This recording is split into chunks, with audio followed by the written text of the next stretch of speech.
Oke, baik. Teman-teman, untuk yang baru bergabung, saya ucapkan selamat datang lagi dan bagi yang ingin menyalakan kameranya tidak apa-apa, yang ingin menonaktifkan kameranya juga tidak apa-apa. Karena kita akan masuk ke pembahasan materi. Baik, tadi saya sudah memperkenalkan diri saya ya. Nah, sekarang saya akan memperkenalkan narasumber di depan saya ini. Ada Kak Rinta dan juga Kak Wulida. Yang pertama Kak Rinta Aryani itu adalah lulusan dari Universitas Negeri Semarang, jurusan Pendidikan Bahasa Inggris. Beliau adalah awardee LPDP tahun 2021 dan kemudian beliau mendapatkan LPDP untuk tujuan kampus dalam negeri. Kemudian di sampingnya ada Kak Wulida Masruria. Beliau adalah lulusan dari Universitas Negeri Surabaya. Beliau juga awardee LPDP tahun 2021 untuk tujuan kampus luar negeri. Oke ya. Oke. Jadi untuk Kak Rinta, selaku pemateri yang pertama, apakah sudah siap? Ya, insya Allah sudah siap, Kak. Oke, sudah siap. Oke, teman-teman di sini sudah siap ya? Jadi kita langsung saja, tidak usah berbasa-basi. Untuk Kak Rinta Aryani, dipersilakan. Oke, sebelumnya terima kasih buat Kak Moderator atas waktu dan kesempatannya. Ya, saya mau ngucapin dulu terima kasih juga buat teman-teman yang udah hadir di malam minggu ini ya, guys. Jadi kalau misalkan orang-orang itu mungkin kayak bingung keluar gitu ya. Kalau kita ini belajar bersama gitu ya, teman-teman ya. Jadi terima kasih kalau kalian udah meluangkan waktu malam ini buat ngobrol bareng ya, teman-teman. Jadi sebelumnya di sini kita konsepnya santai aja. Ya seperti diskusi aja gitu ya guys ya, gak terlalu tegang-tegang banget gitu. Jadi nanti untuk sesinya pun kita lebih banyak berikan ke Q&A-nya aja gitu ya.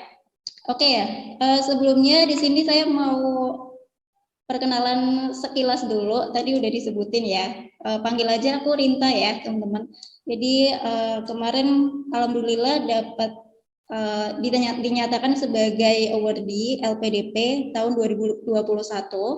Tapi saya masuk ke tahap yang kedua gitu teman-teman ya. Jadi tujuan dalam negeri juga, tapi yang di tahap kedua gitu. Oke ya. Untuk mempersingkat waktu, mungkin di sini saya langsung aja untuk nge-share materinya ya, teman-teman. Oke, sebelumnya karena di grup itu kita sudah share beberapa panduan gitu ya, dan mungkin kalian teman-teman juga udah baca sekilas-sekilas gitu. Nah nanti saya di sini hanya mereview sedikit gitu ya, jadi bakal ngasih kesempatan lebih juga nanti buat Q&A, biar kita waktunya lumayan banyak buat pertanyaan dan diskusinya ya. Jadi saya ulas sedikit tentang ketentuan LPDP ini sendiri. Oke.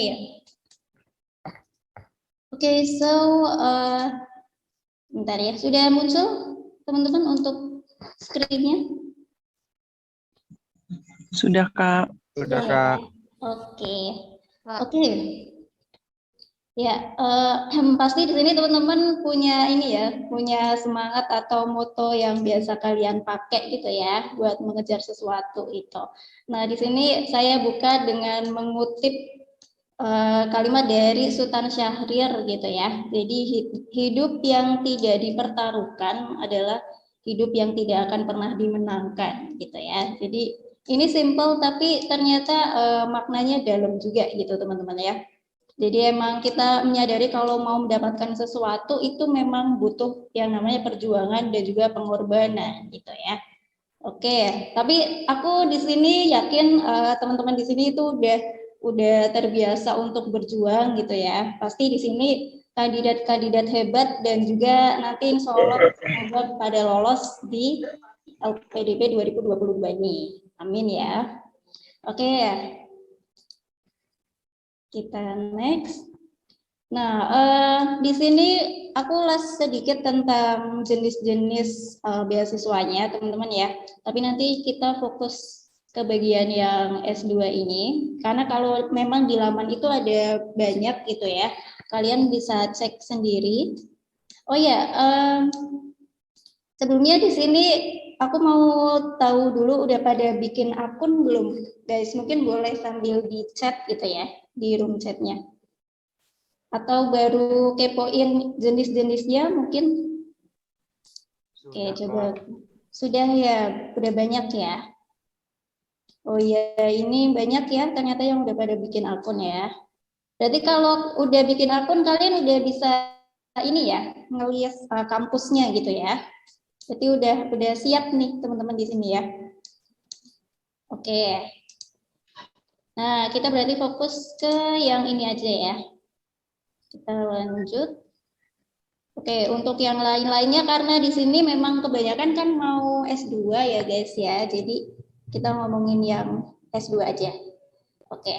Nah, kalau ini dari tahun ke tahun sepertinya tidak banyak perubahan, teman-teman ya. Untuk jenis-jenisnya sendiri. Jadi kayak misalnya yang pertama ada afirmasi. Nah, afirmasi di sini ada beberapa jenis juga, jadi dibagi lagi gitu ya.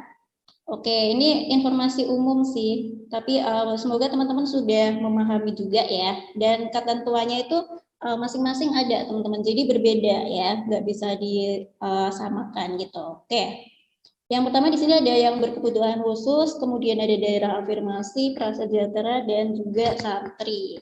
Kemudian yang kedua, ini khusus untuk PNS, TNI, Polri, dan juga kewirausahaan. Oke, mungkin kalau kita baca itu memang ketentuannya beda-beda gitu guys. Kayak misalnya yang kewirausahaan ini ya, itu ternyata ada beberapa berkas yang memang beda gitu ya. Kayak misalnya yang surat rekomendasi, itu ternyata harus minta ke akademisi. Oke, tapi nanti kalian bisa cek lebih detail lagi untuk tiap-tiap ini karena udah dijelasin secara rinci oleh pihak LPDP itu sendiri. Oke. Kemudian yang selanjutnya di sini beasiswa umum ya atau reguler ini. Oke, jadi ini kalau yang reguler biasanya memang yang tidak masuk ke suatu kategori ya teman-teman. Jadi kita bisa pakai yang ini. Kemudian ini ada PTUD. Ini yang menarik kalau PTUD ada ketentuan khusus juga teman-teman ya. Nanti silakan bisa dicek juga. And then ada co-funding. Oh ya ini sama teman-teman maksudnya ya. Jadi kayak semacam gabungan gitu antara beasiswa dari LPDP dan juga dari pribadi.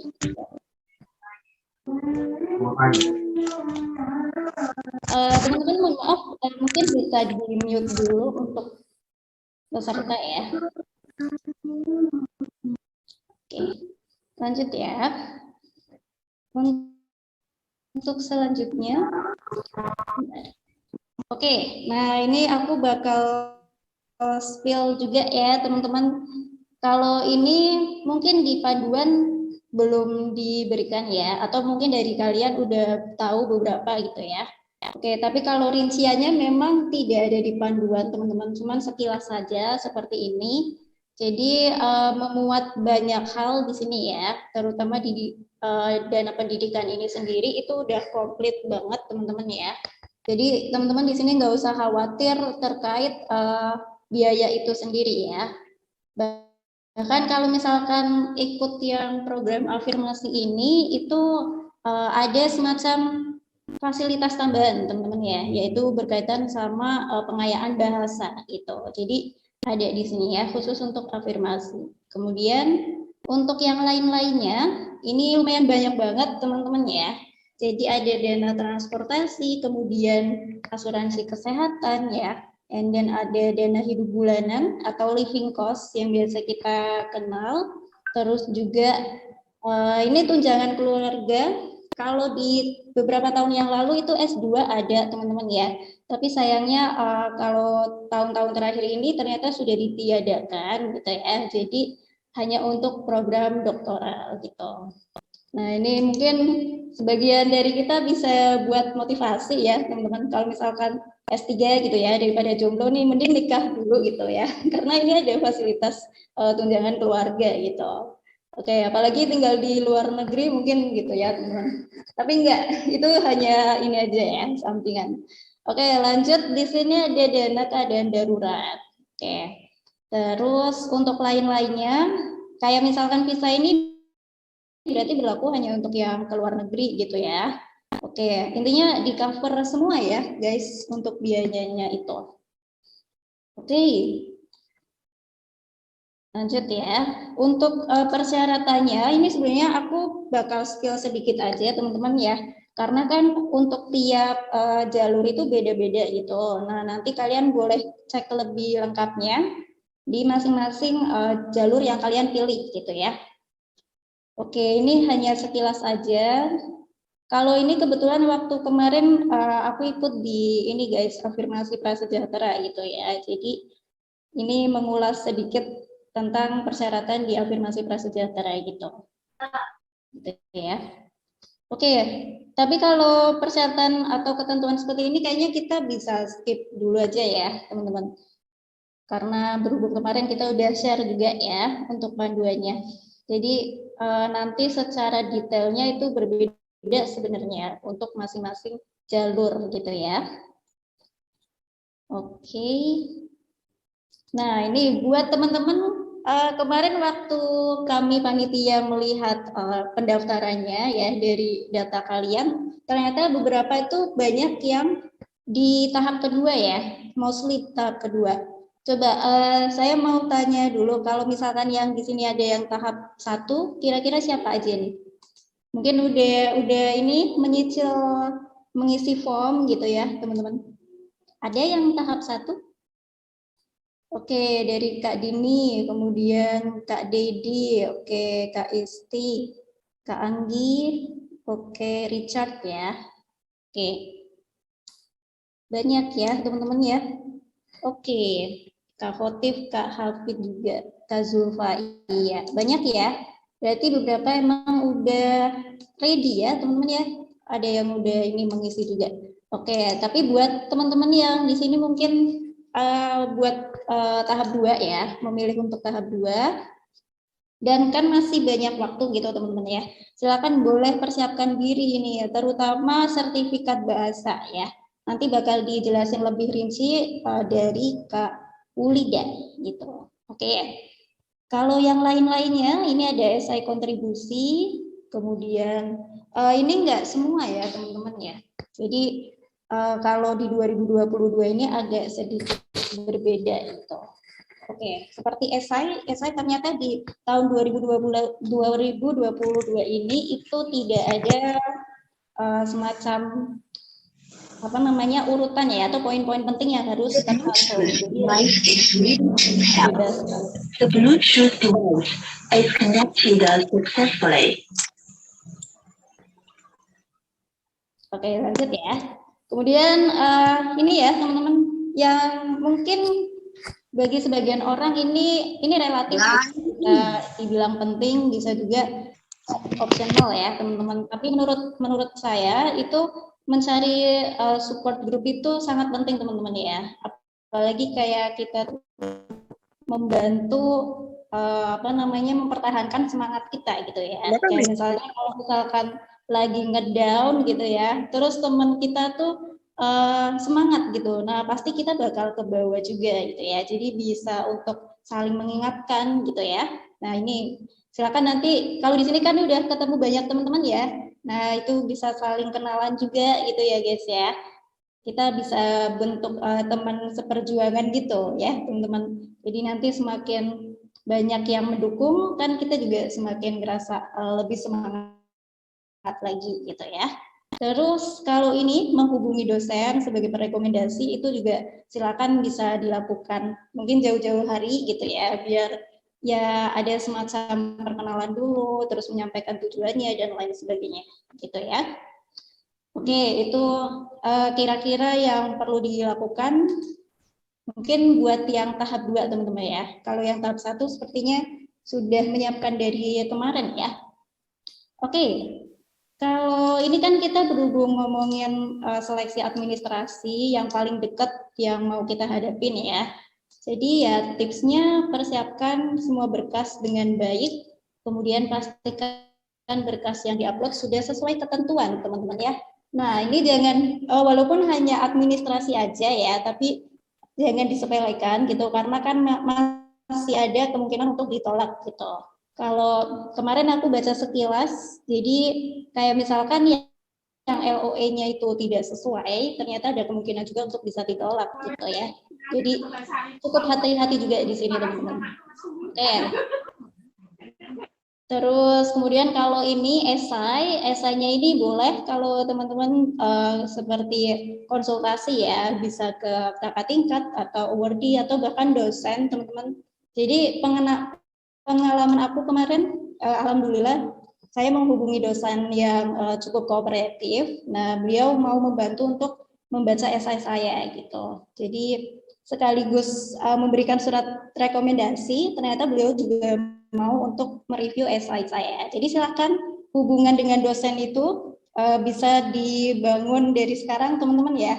Nah itu kalau misalkan dosennya berkenan, coba boleh sambil menanyakan apakah mau untuk mereview esai kalian atau bagaimana gitu ya, dibikin enak aja teman-teman ya. Oke ya, itu untuk tips administrasi aja. Ya, jadi sekilas ya teman-teman, karena kita masih menghadapi di tahap administrasi, mungkin kita fokus ke sini dulu aja ya. Untuk tahapan selanjutnya nanti karena masih jauh, jadi kita efektifkan waktu di tahap ini dulu aja, gitu.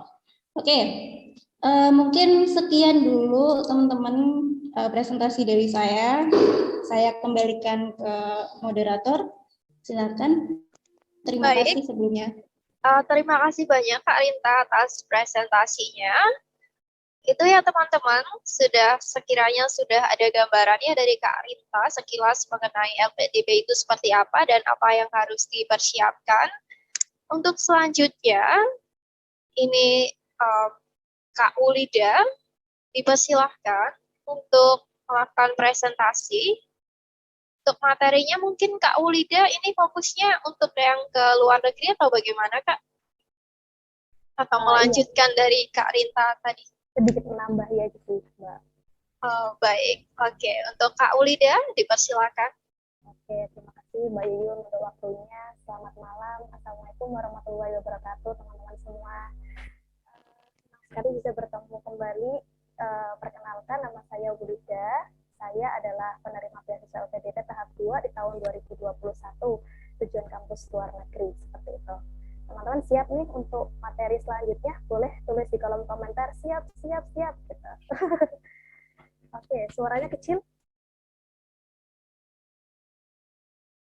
Oke, suaranya kecil, Mbak. Ada didekatkan mungkin, Kak. Oke. Oke, udah jelas suaranya? Suaranya udah masih kecil atau enggak ya, Mbak ya?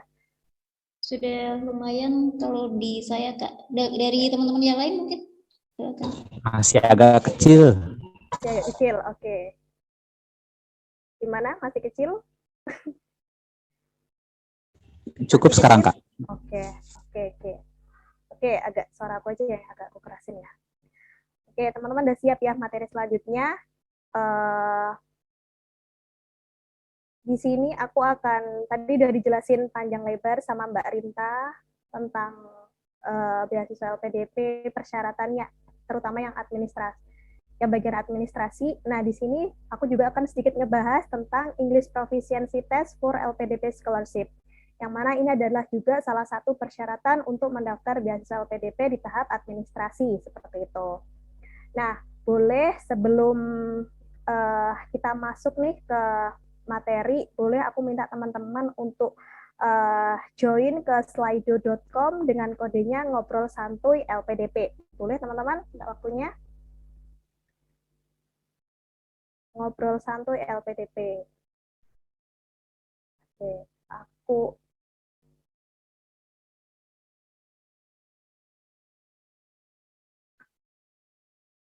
teman-teman bisa gabung di sini ya.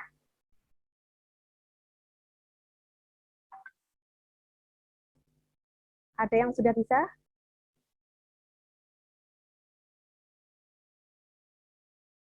Proses, Kak. Pilih, kirim ke chat ya.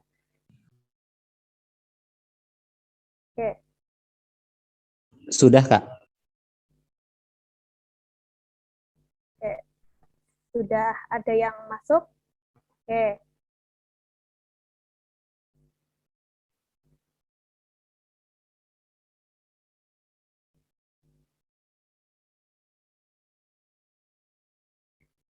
Nah, coba teman-teman aku ingin tanya sedikit nih sebelum kita masuk ke materi, kira-kira tes kemampuan bahasa Inggris apa sih yang Anda ketahui? Kira-kira menurut teman-teman English Proficiency Test itu apa? Tesnya itu ujiannya itu seperti apa? Macam-macamnya ada apa aja tesnya? Boleh teman-teman jawab di HP teman-teman sendiri.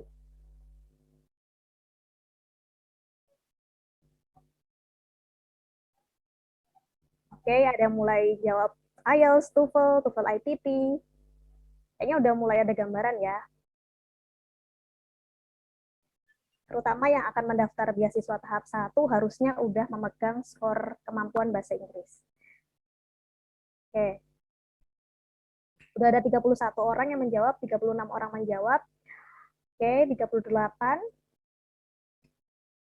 Oke. Oke. Jadi yang paling banyak teman-teman taunya IELTS, TOEFL. Oke, ada Duolingo juga. Oke, nanti kita akan sedikit bahas tentang ini ya, tentang IELTS, tentang TOEFL, tentang Duolingo, juga nanti akan kita sedikit bahas tentang ini. Oke, lanjut ke yang kedua.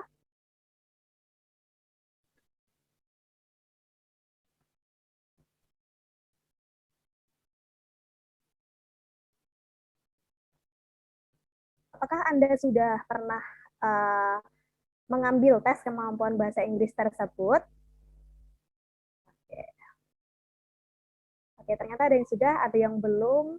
Harapannya semoga yang belum ini segera ya, biar bisa segera mendaftar seperti itu. Oke, terima kasih teman-teman untuk waktunya. Aku lanjut share screen lagi ya.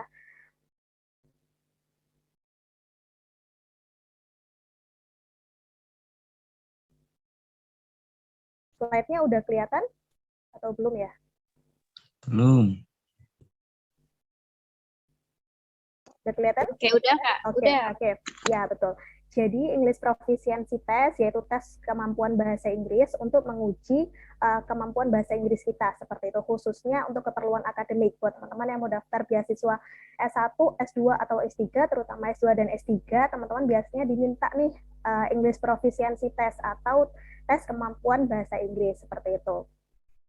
Nah, sekarang kita langsung aja ke persyaratan bahasa LPDP. Jadi LPDP itu menerima beberapa persyaratan bahasa. Salah satu diantaranya ada TOEFL ITP, TOEFL IBT, ada IELTS, ada Duolingo English Test, tes yang relatif baru, dan ada PTE Academic. Jadi nanti kita akan sedikit membahas tentang ini. Tapi pengalaman saya pernah mengambil TOEFL ITP, IELTS, dan Duolingo. Mungkin bisa nanti ditanyakan seputar itu. Untuk yang lainnya mungkin kita bisa, kalau ada pertanyaan yang saya kurang bisa, nanti bisa saya jawab di WhatsApp group seperti itu. Nah, di sini ada persyaratan bahasanya yang diperlukan untuk mendaftar beasiswa LPDP, tapi saya rasa teman-teman udah membaca ini karena ini semua ada di booklet.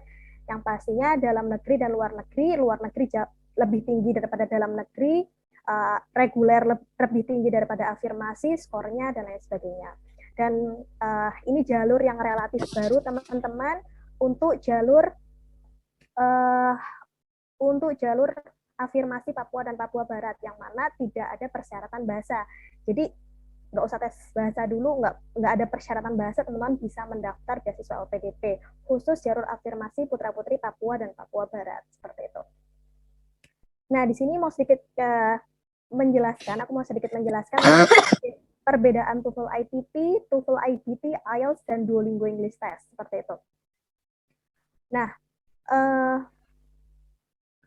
Untuk yang pertama, dari lingkupnya, TOEFL ITP lingkupnya itu adalah nasional. Biasanya untuk kampus dalam negeri, kampus atau beasiswa dalam negeri, teman-teman boleh menggunakan TOEFL ITP.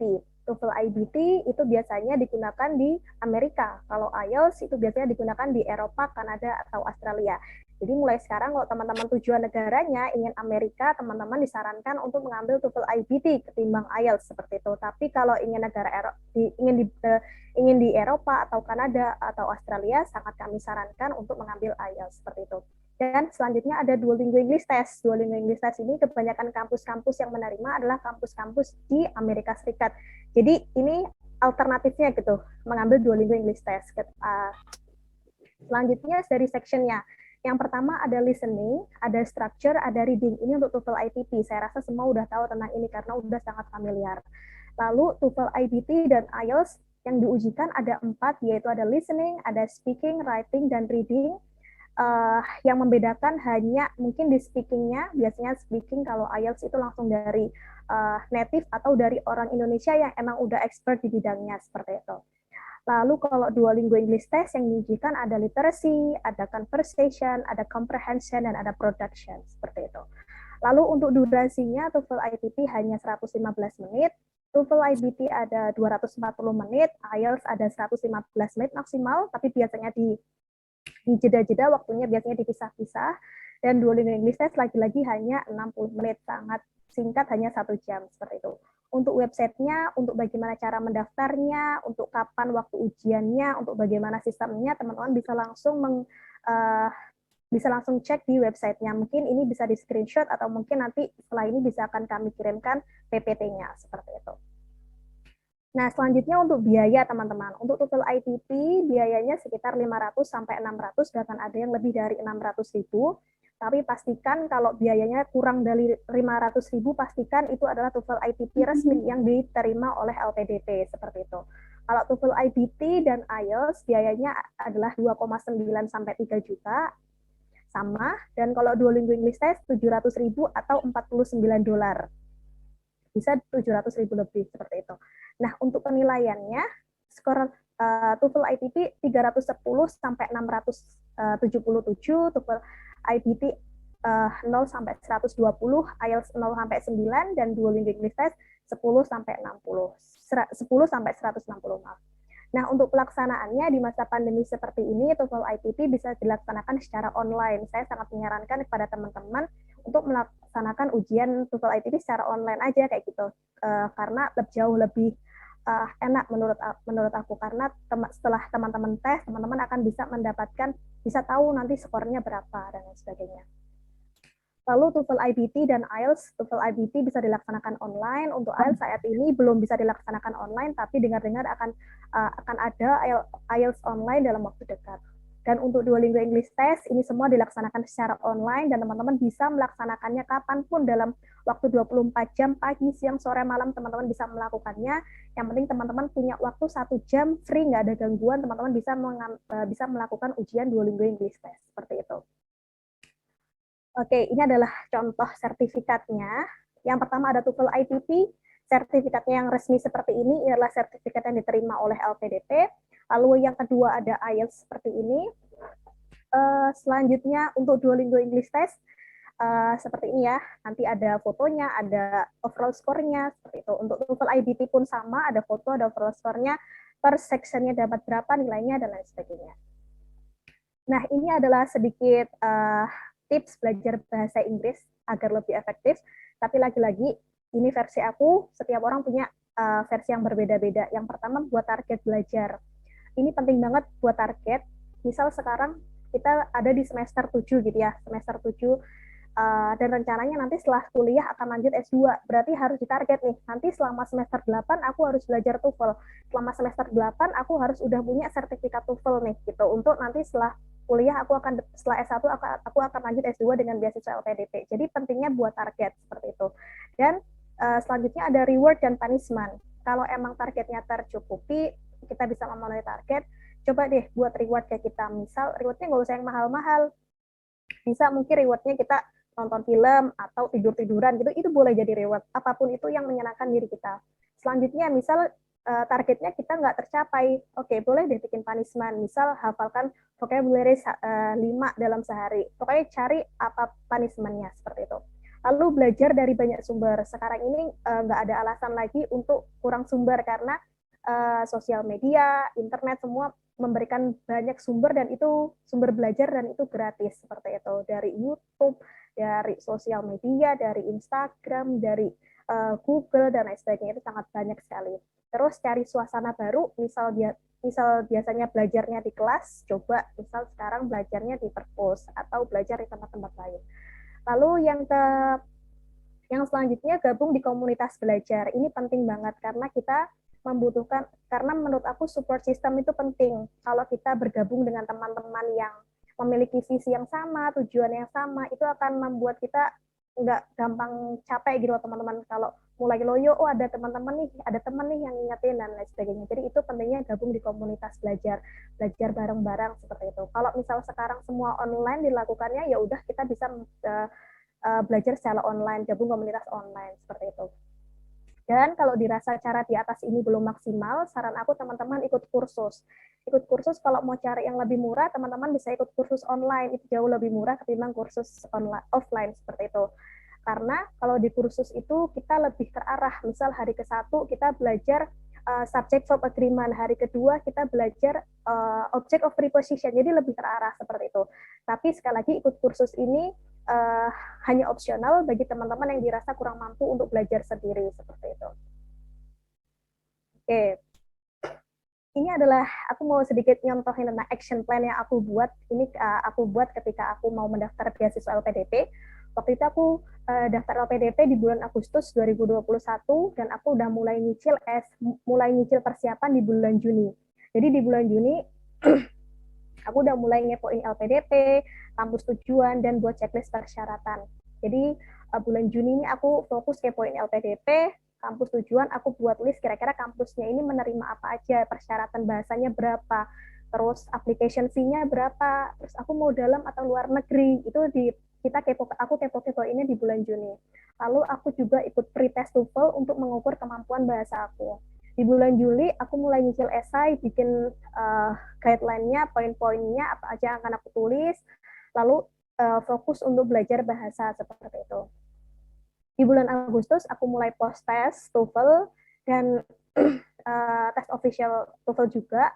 Terus sekarang di bulan Agustus ini pendaftaran udah dibuka, jadi aku mulai proofread semua esai, karena waktu itu ada esai kontribusi dan ada personal statement pas di gelombang kedua seperti itu.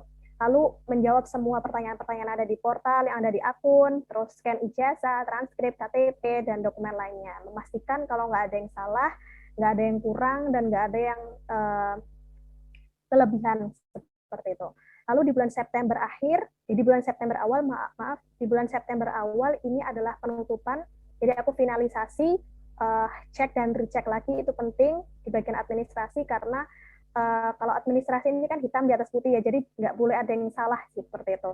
Lalu setelah itu aku belajar TPS mulai September, Oktober sampai Desember mengikuti serangkaian seleksi LPDP, dan alhamdulillah di awal Desember pengumuman, dan alhamdulillah mendapatkan hasil sesuai dengan yang diinginkan seperti itu. Semoga nanti teman-teman bisa samalah seperti saya dan Mbak Rinta seperti itu. Ini adalah contoh action plan versi aku, teman-teman bisa bikin versi teman-teman sendiri. Kalau dirasa kemampuan bahasa Inggrisnya udah matang, teman-teman mungkin bisa persiapan bahasa Inggris 1 minggu atau 2 minggu aja mungkin bisa. Tapi kalau dirasa kurang, berarti teman-teman harus persiapan jauh-jauh hari nih, gitu. Misal 3 bulan atau 6 bulan seperti itu untuk persiapan bahasa. Tapi sekali lagi itu semua tergantung teman-teman. Yang tahu kemampuannya ya teman-teman sendiri. Makanya mulai sekarang coba deh ikut pretest atau pretest TOEFL atau ikut mock test TOEFL gitu. Cari di Google banyak seperti itu. Nah, ini aku juga bikinkan sedikit contoh action plan, mungkin ini bisa di screenshot untuk teman-teman yang akan mendaftar LPDP tahap 2. Karena kalau tahap 1 kan sekarang udah proses nih, pastinya kan syarat-syaratnya semua udah lengkap. Untuk yang tahap 2, karena akan dibuka bulan Juli kalau tidak salah, di sini aku coba bikin action plan. Di bulan Maret sampai bulan Mei, itu adalah persiapan bahasa, fokus ke persiapan bahasa. bulan Mei kita harus sudah memegang sertifikat kemampuan bahasa Inggris, bisa IELTS, bisa TOEFL, bisa Duolingo, dan lain sebagainya. Seperti itu. Lalu bulan Juni mulai juga mempersiapkan semua persyaratan dan dokumen. Karena kan persyaratannya nggak cuma 1-2 ya, tapi kan banyak ya, minta surat rekomendasi ke akademisi dan atau ke tokoh masyarakat dan lain sebagainya. Jadi itu akan membutuhkan waktu yang panjang sih menurut aku. Dan bulan Juli karena pendaftaran udah dibuka sampai selesai kita mengikuti serangkaian beasiswa LPDP seperti itu. Jadi ini adalah contoh action plan. Tapi kalau kita mau lagi jalan yang lebih kilat, yang menurut aku itu lebih menguntungkan, karena kan tahun ini ketika kita udah punya LOE unconditional, kita bisa skip bagian TBS atau tes bakat skolastik. Jadi saran aku, sembari kita mempersiapkan ini dari bulan Maret sampai Juni, teman-teman tolong mencari informasi pendaftaran kampus dan nanti daftarnya di gelombang kedua menggunakan LOE unconditional, sehingga teman-teman bisa melewati tes bakat skolastik. Jadi dari administrasi nanti langsung ke tes substansi. Itu sih kalau saran aku. Jadi kan tesnya nggak terlalu banyak ya, nggak sampai 3 gitu. Tapi pastikan lagi kalau LOA-nya itu benar-benar LOA unconditional seperti itu. Nggak ada syarat persyaratan apalagi apa-apa yang kurang seperti itu. Itu kalau contoh dari aku. Contoh dan saran dari aku. Tapi sekali lagi teman-teman bisa bikin versi teman-teman sendiri. Lalu ini ada sedikit perbedaan syarat LPDP 2022 dengan 2021. Kalau 2022, teman-teman, hanya pendaftar beasiswa jalur PTUD yang bisa melewati tes bakat skolastik. Tapi di tahun 2022, semua pendaftar yang mempunyai LOA unconditional, PTUD maupun non-PTUD, teman-teman dapat melewati tes bakat skolastik atau TBS. Jadi ini kan sangat jauh meringankan ya, kita nggak perlu persiapan TBS lagi, jadi habis administrasi langsung persiapan wawancara terbanyak, mock interview dan lain sebagainya. Lalu kalau tahun 2021 kemarin tidak ada verifikasi KTP, kalau sekarang ada verifikasi KTP secara host to host dengan sistem dukcapil. Lalu kalau tahun lalu Ada proses seleksi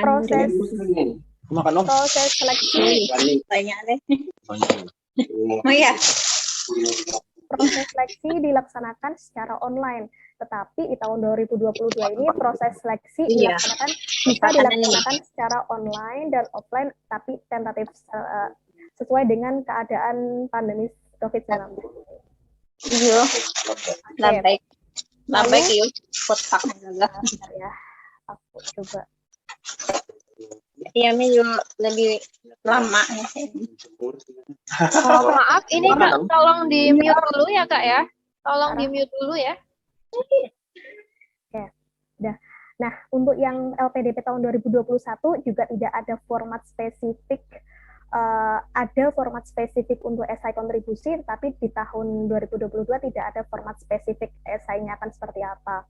Tahun 2021 gelombang kedua, khususnya ketika saya mendaftar itu ada personal statement, tapi sekarang personal statement tidak diminta. Surat rekomendasi dari atasan atau akademisi, sekarang surat rekomendasi dari tokoh masyarakat atau akademisi. Itu adalah beberapa perbedaan dari persyaratan LPDP 2021 dan 2022. Semoga bisa dipahami. Tapi sekali lagi teman-teman bisa cek informasinya untuk detail di website LPDP atau di sosial medianya, seperti itu. Terima kasih. Saya kembalikan ke Mbak Moderator.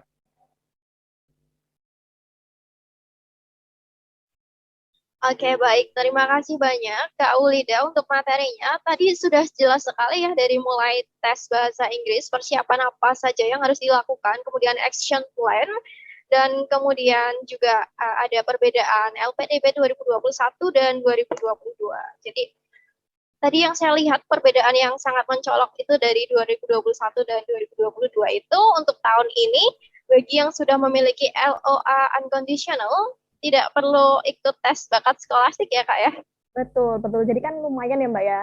Iya, benar. Karena menurut saya TBS itu yang paling susah, karena saya dari jurusan bahasa, yang mana selama 4 tahun nggak pernah tuh belajar yang kayak gitu-gituan, dan itu yang diujikan, jadi itu yang paling berat menurut saya. Dan kalau ini LPDP memberikan kesempatan untuk melewati TBS, wah itu kesempatan emas yang harus diambil kayak gitu. Oke, bagus sekali. Jadi mungkin untuk maju ke tahap 2 nanti ini masih ada waktu untuk mempersiapkan biar bisa dapat LOA unconditional ya Kak ya? Betul, betul. Oke, baik Sepertinya- sekali lagi. Gimana? Maaf. Sepertinya dalam negeri ada beberapa kampus yang buka seperti UGM, kalau tidak salah saya dapat infonya. Mungkin teman-teman bisa cek setiap kampus seperti itu. Oke, baik. Sekali lagi terima kasih banyak Kak Ulida untuk materinya. Kemudian kita lanjut ke sesi berikutnya yaitu live discussion. Jadi bagi teman-teman di sini yang ingin bertanya secara langsung kepada narasumber kami, mungkin bisa raise hand terlebih dahulu. Oke ya. Oke, baik. Jadi untuk Kak Ilham Ramdiani, mungkin bisa Iya. dipersilakan. Silakan. Oke, baik sebelumnya terima kasih banyak Kak Wulinda dan Kak Rinta atas sharingnya pada malam hari ini. Saya ada beberapa pertanyaan Kak. Yang pertama, jadi kalau misalnya kan ada 2 batch ya nih LPDP. Kalau misalnya kita bikin akun sekarang itu untuk apply ke batch 2 itu kira-kira bisa nggak ya? Itu yang pertama. Kemudian yang kedua untuk jalur reguler, jika kita belum memiliki LOA unconditional kan bisa milih 3 uni. Nah, itu nanti setelah berjalan kan misal diterima, kita bisa dikasih waktu 18 bulan ya untuk mendapatkan LOA tersebut. Kalau misal worst case-nya kita nggak diterima di 3 unit tersebut, itu apakah bisa ganti untuk universitasnya nanti? Kemudian yang ketiga, untuk rekomendator ini butuh berapa ya Kak ya? Terima kasih. Mungkin bisa dibantu dijawab Kak. Oke, baik. Silahkan. Ini bisa dijawab oleh Kak Ulida atau Kak Rinta ini. Saya ada pengalaman yang terkait tadi yang pertanyaan pertama, Kak. Kalau Kak Oke. Oh ya, mungkin saya jawab yang pertama dulu ya. Boleh. Ya, Ya, Kak. jadi kebetulan saya juga sama kayak Kak Ilham. Jadi waktu itu bikin akunnya tuh malah udah lama dari tahun 2020 kalau nggak salah ya. Tapi udah akhir-akhir gitu kalau mau ini pembukaan tahap 1. Cuman ternyata waktu itu saya bisanya ikut di tahap kedua gitu. Jadi sepertinya tidak masalah. Oh, oke. Baik Kak, terima kasih. Oke. Kak Ulida mau menjawab yang lain mungkin? Yang apa tadi Mbak? Yang kedua ya.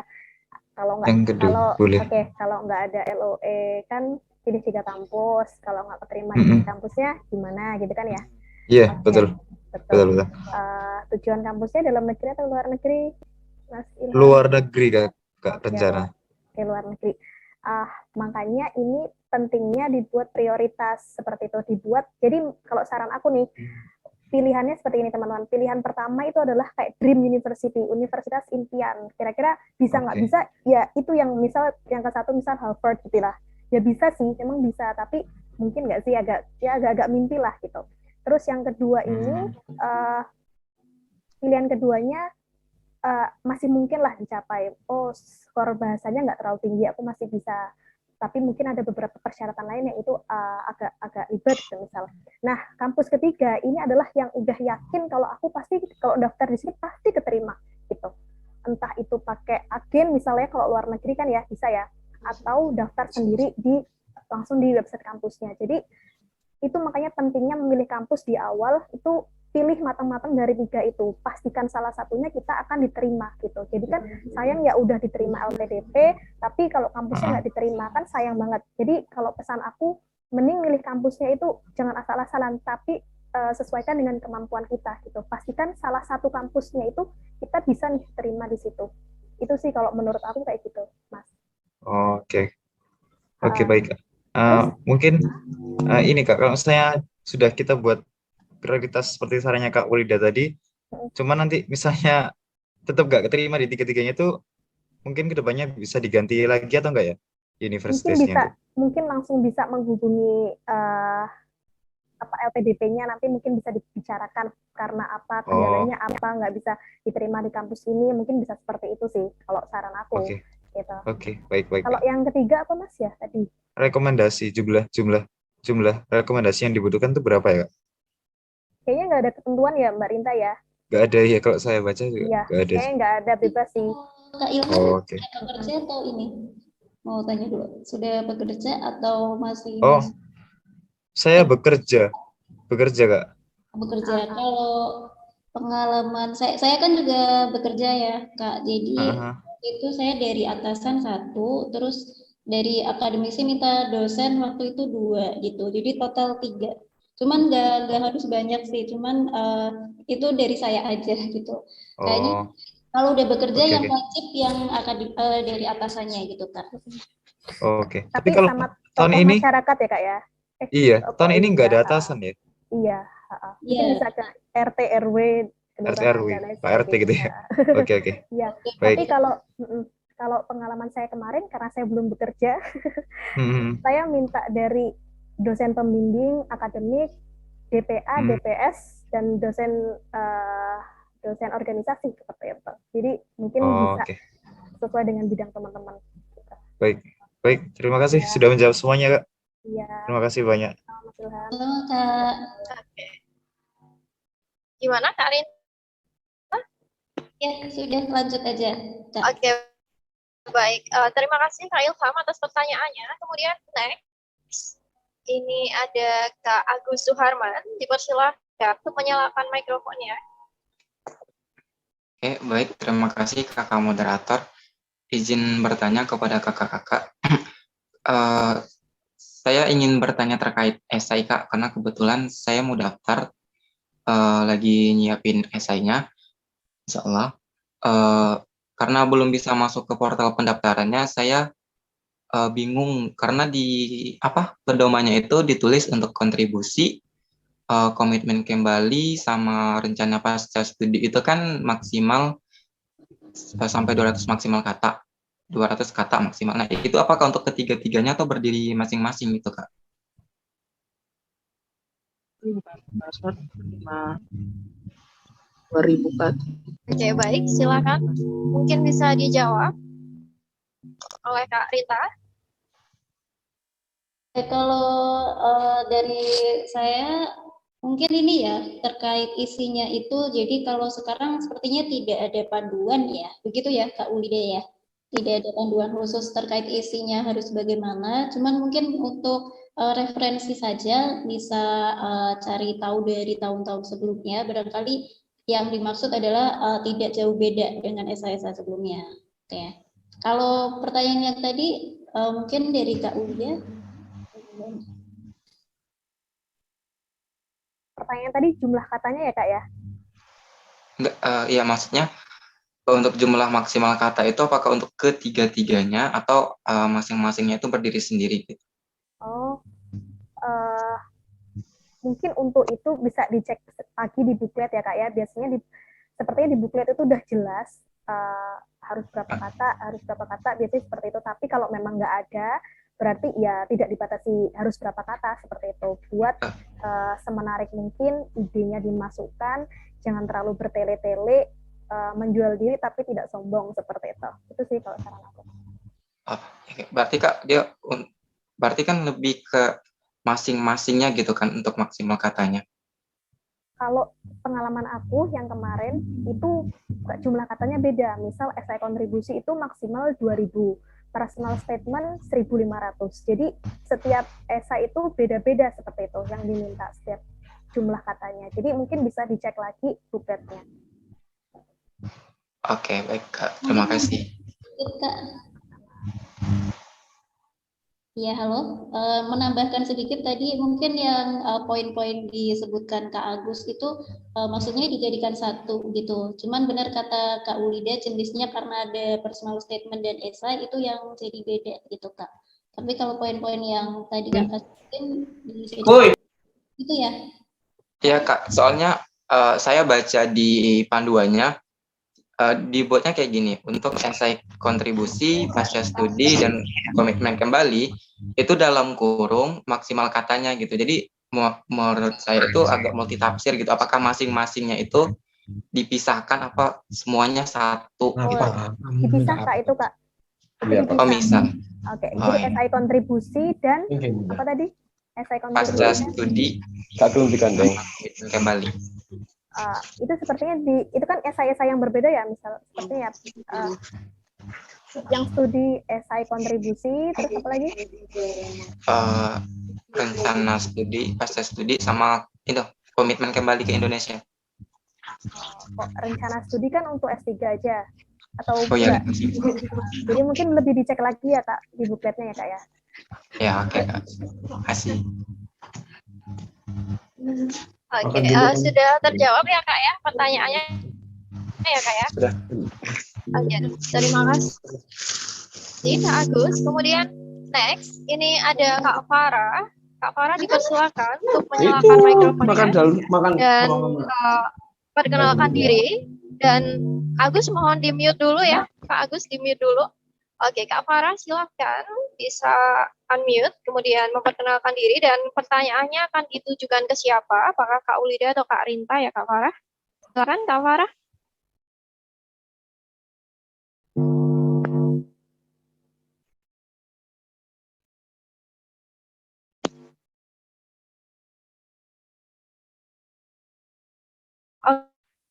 Oke, sudah Kak, sudah Kak Farah.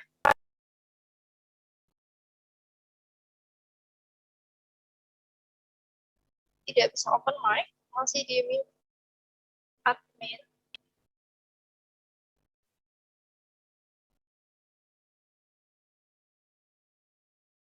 Sudah bisa Kak Farah? Oke, mungkin bisa di skip dulu. Oke, Diketik kita aja, Mbak. next Iya. lagi. Diketik aja. Oke, diketik aja nggak apa-apa ya. Oke, Kak Farah silahkan. Kalau mau mengajukan pertanyaan, diketik aja nggak apa-apa.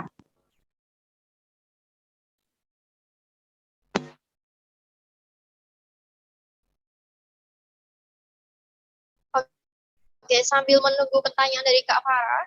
Oh, udah ini. Udah Kak. Ini ke Kak Ulida atau ke Kak Rinta ya Kak Farah? Oke, mungkin bisa dijawab oleh Kak Ulida. Silakan Kak.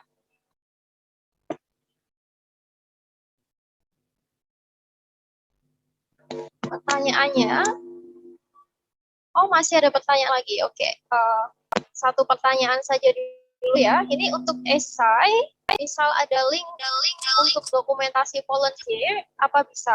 Gitu, Kak Ulida, itu pertanyaannya. Oh, mau masukin link gitu ya Mbak ya di esai ya? Ya.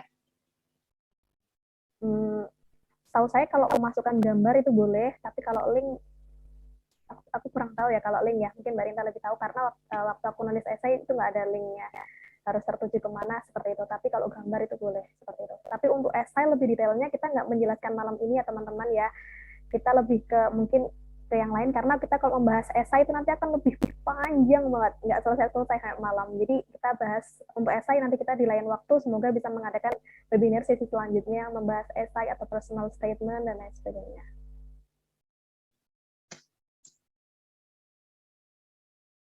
Oke, sudah ya seperti itu. Jadi untuk esai dan mungkin esai wawancara tes bakat skolastik yang lainnya akan dibahas ke sesi berikutnya ya. Kemudian ini masih dari Kak Farah ini Kak, nanti akan ditanya nggak sih kenapa milih kampus itu? Gitu. Mungkin ini pertanyaan pas apa ini? Wawancara atau pas syarat administrasi akan ditanyakan kenapa memilih kampus itu gitu. Oke, Kak Rinta mungkin bisa dijawab. Oke, baik. Jadi kalau alasan terkait pemilihan kampus, sebenarnya di situ nanti bakal ke wawancara juga ya berdampak. Tapi kita juga menyantumkan di esai juga. Jadi kayak misalnya masuk ke bagian yang ini ya, tujuan kita itu, tujuan memilih kampus. Tapi kalau di esai sekilas aja sepertinya ya Kak ya.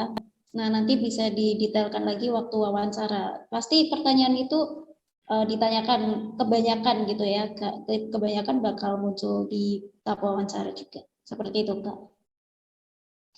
Oke, baik. Terima kasih Kak Rinta.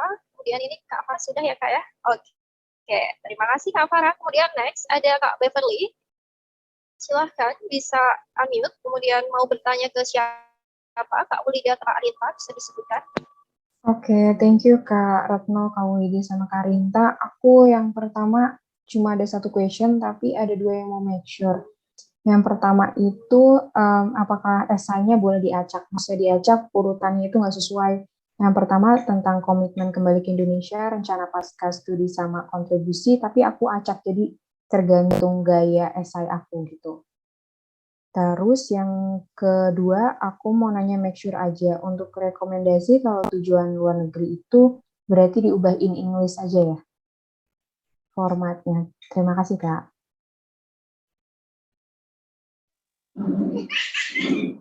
Oke, baik. Terima kasih. Ini mau dijawab oleh siapa? Aku coba jawab yang pertanyaan kedua ya Kak ya, karena kan pertanyaan pertama ini tentang esai ya teman-teman. Sekali lagi, mungkin teman-teman yang punya pertanyaan seputar esai mungkin bisa di keep dulu, kita bikin sesi sesi next session seperti itu, karena kan sepertinya akan lebih panjang ketika kita akan membahas esai lebih detail seperti itu. Tapi mungkin nanti Kak Rinta akan coba menjelaskan singkat. Tapi kalau berdasarkan pengalaman aku, surat rekomendasi aku tujuan luar negeri, tapi ada beberapa yang menggunakan bahasa Indonesia dan ada beberapa yang menggunakan bahasa Inggris tetap. Jadi tidak ada ketentuannya harus bahasa Inggris atau seperti apa. Jadi bebaslah mau bahasa Indonesia atau bahasa Inggris boleh. Begitu juga dengan esainya, teman-teman boleh menggunakan bahasa Indonesia atau menggunakan bahasa Inggris.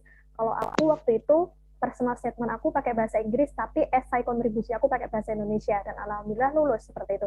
Terus surat rekomendasi juga ada yang bahasa Indonesia, ada yang bahasa Inggris, walaupun tujuan luar negeri. Jadi dari LPDP nggak ada ketentuan harus bahasa Inggris atau harus bahasa Indonesia seperti itu. Semoga bisa menjawab ya Mbak ya. Oke, sudah ya? Sudah jelas ya Kak ya? Oke, untuk pertanyaan, oke, mau ditambahin Kak Arita, silakan. Iya, yang terkait tadi pertanyaan pertama itu yang tidak urut ya, tapi sepertinya kalau menurut saya tidak apa-apa sih Kak. Jadi terserah kakaknya aja mengalir, yang penting bisa jelas terdeskripsi di situ tentang tujuan kakak gitu. Oke, nanti balik lagi sesi terkait esai kita bisa ini ya teman-teman bisa jelasin di next session aja gitu ya. Oke, mungkin itu saja Kak. Oke, terima kasih Kak Rita dan Kak Beverly. Oke, bagi teman-teman semuanya, ini kalau misal ada pertanyaan terkait dengan esai atau wawancara dan tes yang lain, mungkin bisa ditanyakan lebih spesifiknya lagi untuk ke next session ya Kak ya. Karena waktu kita di sini juga sangat singkat, nanti kalau membahas esai nanti panjang sekali jadinya. Oke, jadi saya akan mempersilahkan satu pertanyaan lagi, kemudian ini ada beberapa pertanyaan dari WhatsApp yang sudah ditulis oleh teman-teman semuanya di WhatsApp group. Jadi saya setelah mempersilahkan satu orang penanya dari webinar ini, saya akan membacakan pertanyaan dari WA ya Kak ya. Oke, baik. Untuk selanjutnya, silakan Kak Libra Dwi Putra, silakan bisa unmute, kemudian dipersilakan untuk bertanya. Baik, terima kasih Kak moderator. Selamat malam Kak Bida dan Kak Rinta. Terima kasih banyak atas kesempatannya untuk bisa bergabung dan join untuk bahas ini. Langsung saja mungkin Kak, ini pertanyaan saya ada 4 poin Kak. Satu tentang jurusan. Misal jurusan kita S1 adalah misalnya pendidikan bahasa nih Kak. Nah terus kita pas S2 mau ngambil specific education gitu Kak. Itu pertama, apakah boleh atau tidak di beasiswa LPDP. Kemudian rencana tahun ini saya akan apply di LPDP jalur prasejahtera Kak. Nah jadi kasusnya di prasejahtera saya adalah penerima PBI. Namun PBI, namun data saya di provinsi sebelumnya Kak, saya sekarang sudah pindah provinsi ke Sumatera Barat. Data saya di data Provinsi Bengkulu, namun itu masih aktif data di Kemensosnya setelah saya cek. Kemudian apakah itu bisa digunakan atau tidak. Kemudian pertanyaan ketiga, kalau untuk surat rekomendasi, apakah boleh dari dosen, misalnya seperti saya pendidikan bahasa, saya minta rekomendasinya dari dosen sejarah atau dosen bimbingan konseling seperti itu Kak. Kemudian yang terakhir Kak, untuk wawancara, kalau misalnya saya mengambil beasiswanya luar negeri, apakah untuk wawancara itu full bahasa Inggris Kak? Baik Kak, terima kasih Kak. Mungkin mohon maaf terlalu lama. Dan untuk pertanyaannya mungkin saya tujukan kepada Kak Rinta dan juga Kak Wida, kedua-duanya mungkin untuk jawab. Terima kasih Kak moderator, saya kembalikan. Oke, baik. Terima kasih Kak Libra. Ya, baik. Mungkin bisa dijawab Kak Ulida atau Kak Rita. Ya, mungkin boleh dimulai dari saya dulu. Tadi untuk pertanyaan yang terakhir yang ke luar negeri nanti bisa ke Kak Ulida ya. Nah, untuk pertanyaan yang pertama itu berkaitan dengan jurusan yang berbeda. Jadi sebenarnya dari pihak LPDP sendiri tidak ada regulasi khusus seperti itu, teman-teman. Cuman kalau misalkan teman-teman di sini ingin untuk seperti lintas jurusan gitu ya. Nah, itu mungkin bisa dikuatkan lagi ini dengan menceritakan pengalaman gitu ya, pengalaman yang berkaitan yang sekiranya itu bisa menguatkan teman-teman untuk bisa mengambil jurusan tersebut. Jadi yang namanya lintas jurusan pasti kan harus ada penguatnya juga gitu ya.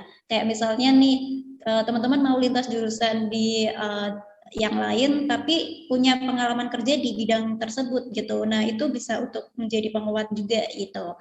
Jadi silakan bisa digali lagi pengalaman kakak tadi ya yang masih berkaitan, nanti bisa dijadikan bahan untuk penguat waktu diwawancara seperti itu teman-teman. Karena pasti itu ditanyakan apabila kita lintas minat ya, lintas jurusan. Itu untuk pertanyaan yang pertama.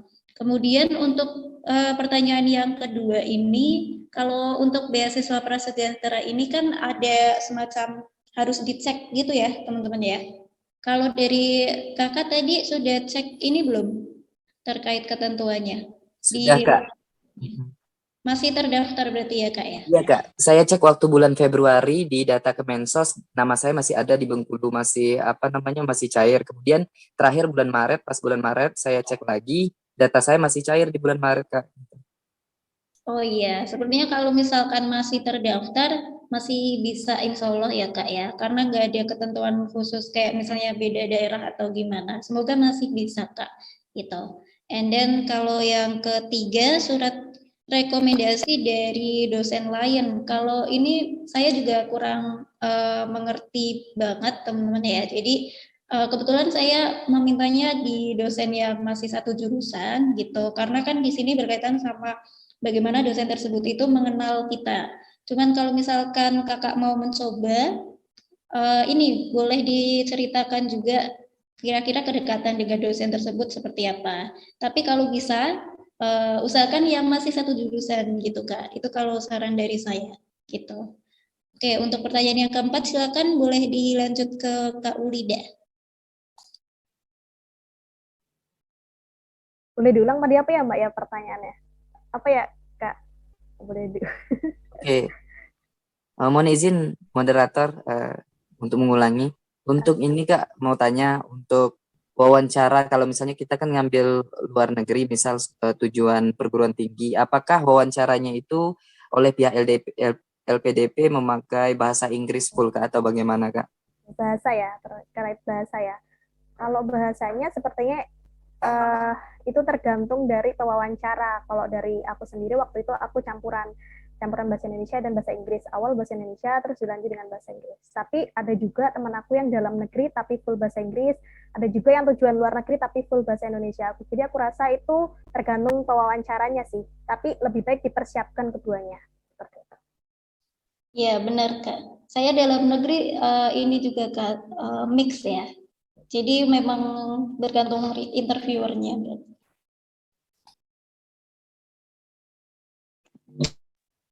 Sudah terjawab ya Kak ya? Iya Kak, baik.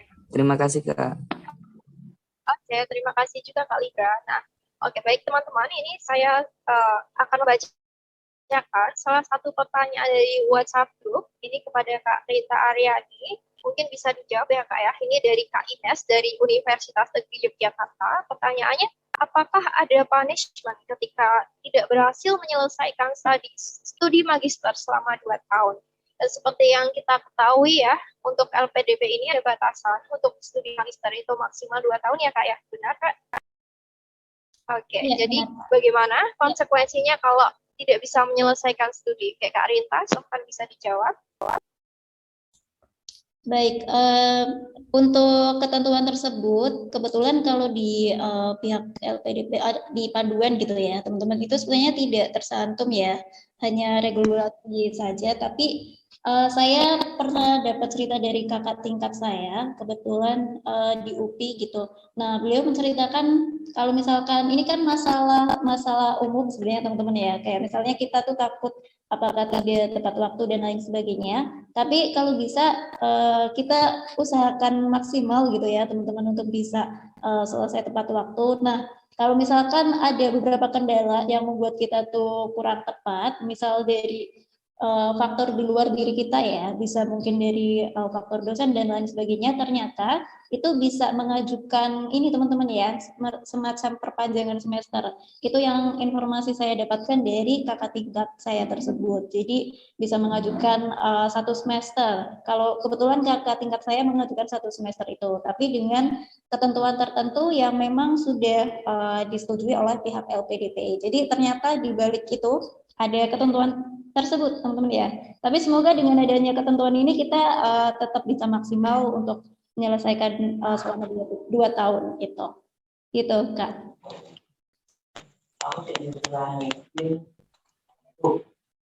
Terima kasih banyak Kak Rita. Kemudian next kita langsung saja ke Kak Mai Enisha. Silahkan untuk bisa unmute kemudian. Kayak sebelumnya terdengar nggak suara saya, Kak? Oke, kedengaran Kak. Oh, oke. Terima kasih kepada Kak Retno, Kak Ulida, dan Kak Rinta. Pertanyaan saya cuma satu, yaitu mengenai surat rekomendasi. Kita kan harus mengikuti format yang sudah disediakan di booklet. Namun itu kan ada semacam kolom untuk mendeskripsikan kita. Tapi kolomnya itu kecil loh, Kak. Jadi bisa nggak sih sebenarnya kita lebih perbesar untuk menjelaskan lebih panjang? Apakah harus mengikuti benar-benar yang ada di booklet, Kak? Gitu, terima kasih. Oke, baik. Silakan bisa dijawab pertanyaannya. Kak Ulida, silakan.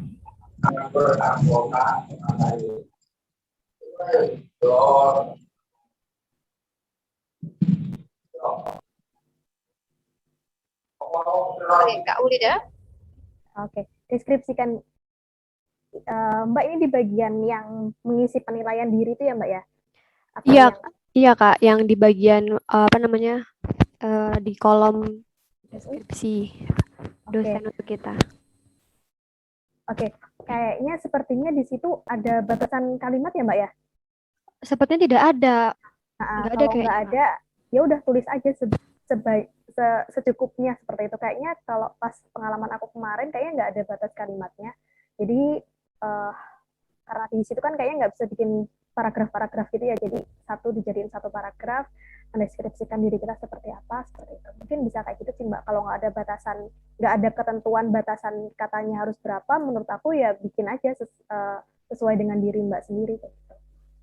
Tapi ada ada omongan kalau sebenarnya tidak mengikuti di booklet itu bisa menjadi salah satu di bookletnya tertulisnya gimana? Enggak sih, enggak ada. Cuman ada yang bilang gitu kalau seumpama tidak mengikuti di booklet maupun di mana enggak sama kayak di booklet itu menjadi salah satu kendala buat lolos apa gimana gitu Kak maksudnya. Oh iya, karena itu kan emang tahap administrasi ya. Jadi kan tahap administrasi kan emang hitam di atas putih, harus sesuai dengan booklet, harus sesuai dengan yang ada di website. Jadi pastikan nggak bikin hal yang di luar itu. Jadi kalau misal ada ketentuan bahasa katanya harus segini-segini, ya udah diikutin harus segini. Kalau misalnya nggak ada, ya udah buat aja versi Mbak sendiri seperti itu. Yang penting informasinya masuk semua di situ seperti itu sih. Kalau menurut aku kayak gitu. Kalau mungkin Mbak Rinta boleh nambahin sih. Oke, silakan Kak Rinta. Bagian itu aku agak sedikit lupa ya. Oke Kak, ini tadi dari Kak siapa? Mohon maaf, Mei ya? Ya Kak. Oh ya Kak Mei. Ini Kak, kebetulan saya juga punya pengalaman yang sama, jadi kepo juga nih terkait itu ya batasan kata-kata pas kita ngisi form. Jadi waktu itu saya asal aja nih nyobain untuk ngisi panjang gitu ya. Kan katanya kalau ngisi itu harus ada semacam penjelasan ya sedikit gitu lah ya. Nah, saya waktu itu nyobain agak panjang gitu. Terus waktu saya klik save itu ternyata otomatis tidak tersave gitu. Bukan tidak tersave ya, otomatis muncul notisnya gitu teman-teman ya, untuk ini mengurangi jumlah kata. Jadi kayaknya memang tidak secara langsung tertulis berapa jumlahnya, cuman nanti kalau misalkan udah kelebihan bakal otomatis ada notisnya sendiri gitu Kak. Oh, kalau boleh tahu dulu Kak Rinta tulis tangan atau sovel ya Kak waktu minta ke dosen? Ke rekomendasinya. Ini surat rekomendasi ya Mbak ya? Atau Iya Kak, deskripsi diri? surat rekomendasi yang ada formatnya. Oh iya, aku pikir Iya. aku pikir deskripsi penilaian diri yang di bagian, kan ada di penilaian diri ya. Kalau surat rekomendasi boleh diketik, boleh tulis tangan, boleh ada stempel, boleh nggak ada stempel.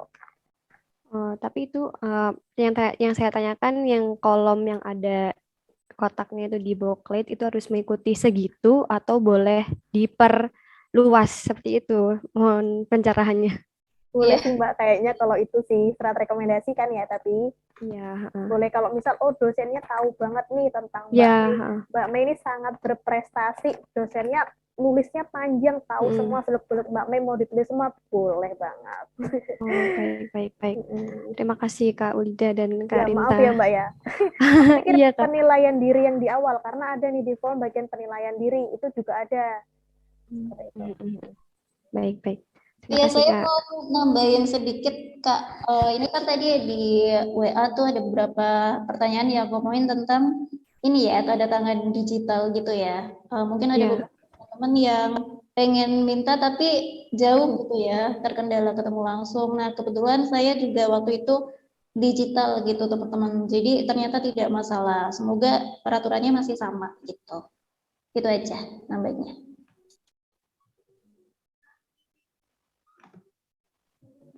Sudah terjawab ya pertanyaannya. Terima kasih sudah bertanya Kak Mei. Oke, kemudian next kita langsung saja karena waktu kita sangat singkat ya, ini sampai jam 9 saja. Untuk Kak Pandanwangi, dipersilahkan untuk bertanya, silakan. Baik, terima kasih atas kesempatannya Kak. Mohon izin bertanya. Sebenarnya saya udah ikut yang sama kayak Kak Rinta sama Kak Uli juga tahun kemarin batch 2, cuman belum beruntung dan insya Allah untuk saat ini mau mendaftar lagi gitu. Nah, yang ingin saya tanyakan sebenarnya mengenai ketentuan bagaimana sih kriteria yang diinginkan oleh LPDP yang kayak ini nih kayak yang diinginkan LPDP banget gitu sebagai wordingnya. Terus itu kan biasanya dilihat dari bentuk esai yang kita tulis, baik dalam bentuk personal statement ataupun kontribusi kembali ke negeri, kemudian nanti akan juga diujikan lagi ketika wawancara. Nah, kira-kira nilai-nilai apa saja sih yang perlu kita jual di dalam bentuk esai dan wawancara itu? Terima kasih.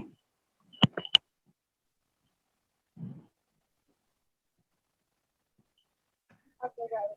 Terima kasih pertanyaannya. Silakan Kak Rinta dan Kak Ulida bisa dijawab.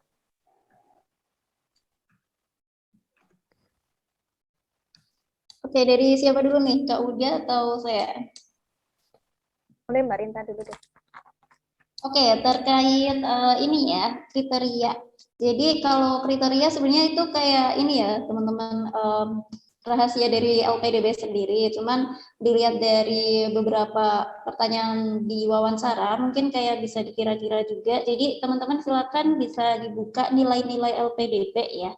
Jadi kita mengingatkan lagi tentang nilai-nilai LPDP tersebut. Nah, jadi kalau bisa mulai dari esai ini kan mumpung masih administrasi ya. Karena esai ini kan bakal jadi bekal kita sampai ke wawancara nanti. Jadi dimasukin aja poin-poin nilai-nilai LPDP tersebut dan dikaitkan sama diri kita sendiri gitu. Kalau bisa dimasukin ya teman-teman dan diceritakan kalau kita memang sesuai dengan nilai-nilai LPDP tersebut gitu. Jadi kayak istilahnya kayak cari jodoh gitu ya guys ya. Kita harus mengenalin dulu LPDP itu kayak gimana. Nah, ini LPDP itu punya nilai-nilai LPDP. Jadi silakan bisa dikaitkan ke situ gitu. Itu sih kalau saran dari saya. Silakan Kak Wulida mau menambahkan mungkin. Iya sih, udah setuju dengan Mbak Rinta. Kalaupun nanti ada pertanyaan seperti itu kan juga emang harus dikaitkan dengan nilai-nilai yang ada di LPDP. Jadi mungkin bisa dicek lagi di websitenya LPDP itu mencari yang seperti apa sih. Nah, coba deh kaitkan diri kita dengan hal itu agar kita bisa dilirik oleh LPDP seperti itu. Gimana Kak? Sudah menjawab? Oke, sudah menjawab ya Kak ya? Atau ada yang mau ditanyakan lagi Kak Wandanwangi? Halo? Oh, oke, sudah cukup. Oke, next. Kemudian Kak Mujahidin Hafid. Silahkan, bisa unmute dan bisa bertanya. Iya, terima kasih Kak Moderator. Kedengaran nggak Kak suara saya? Kedengaran Kak? Ya, jadi sebelumnya Assalamualaikum warahmatullahi wabarakatuh dan selamat malam. Perkenalkan nama saya Mujahidin Hafid, saya dari Maluku Utara, Ternate Kak. Jadi yang ingin saya tanyakan di sini mengenai dengan beberapa poin yang kemudian tadi disampaikan. Yang pertama itu soal surat rekomendasi Kak. Jadi yang surat rekomendasi itu kan kira-kira kita minta surat rekomendasi itu hanya satu atau berapa yang kemudian kita minta Kak di surat rekomendasi. Kemudian yang selanjutnya itu persoalan upload ijazah Kak, ijazah yang kemudian saya tanyakan. Di situ kan ada ijazah SMP, SD, sama SMA. Kira-kira tiga-tiganya diupload ataukah satu aja bisa kita upload Kak? Mungkin itu dulu Kak, terima kasih. Kembalikan Kak. Terima kasih. Ini terkait dengan surat rekomendasi dan ijazah ya. Oke, Kak Wulida, silakan bisa dijawab. Oke, terima kasih. Aku coba jawab ya Kak Mujahidin. Yang pertama, tadi sudah disampaikan kalau surat rekomendasi itu nggak ada ketentuannya, boleh satu ataupun lebih seperti itu. Yang penting itu dari akademisi ataupun tokoh masyarakat. Terus yang kedua, perihal ijazah. Kalau kemarin itu ada saran dari beberapa teman, sepertinya yang upload ijazah ini hanya yang dari daerah afirmasi ya Kak ya. Selain itu ada juga nggak ya yang sudah upload ijazah SD, SMP, SMA? Kesejahteraan tidak. Nah, mungkin kalau formnya di situ hanya satu, mungkin boleh Kak Mujahidin ijazah SD, SMP, SMA-nya digabungkan di dalam satu file PDF dan itu nanti yang diupload. Mungkin bisa seperti itu sih kalau saran aku. Gimana Kak Mujahidin? Karena kan nggak ada ketentuannya ya, hanya tertulis upload ijazah SD, SMP, SMA, tapi form uploadnya hanya satu, gitu kan ya tadi permasalahannya ya? Iya Kak, ya. Kalau saran aku lebih baik itu aja, mungkin ijazahnya bisa digabungkan dan diupload di situ seperti itu. Suara aku jelas kan ya? Atau putus-putus ya? Oke, sudah. Gimana Kak Mujahidin? Iya Kak, jadi soal surat rekomendasi yang kemudian ketika sudah ditandatangani itu apakah kita memakai materai 10.000 Kak ataukah tidak usah pakai materai juga nggak apa-apa Kak soal itu? Kalau saya kemarin nggak pakai sih Kak. Mungkin Kak Rinta boleh ini nambahin. Kalau surat rekomendasi tidak Kak, tidak perlu dicantumkan materai tadi ya. Jadi cukup sesuai sama formatnya saja seperti itu.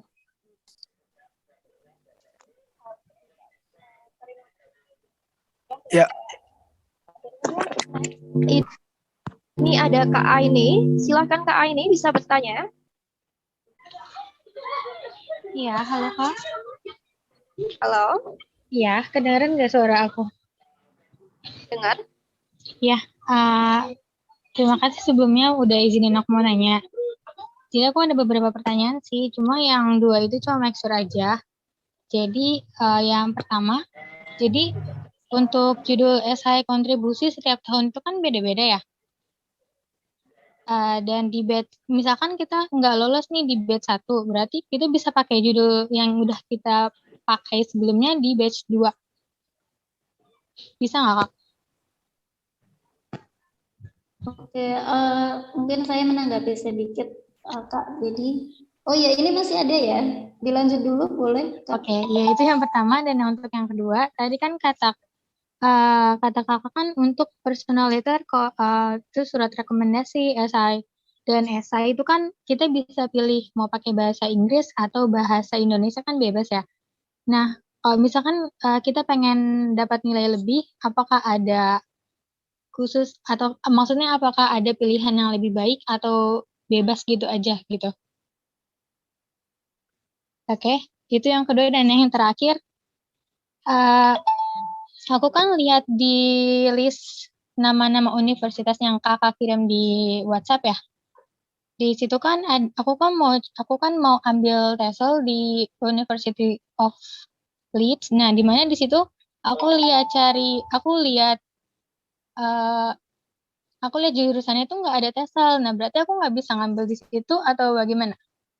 Udah, sekian gitu aja.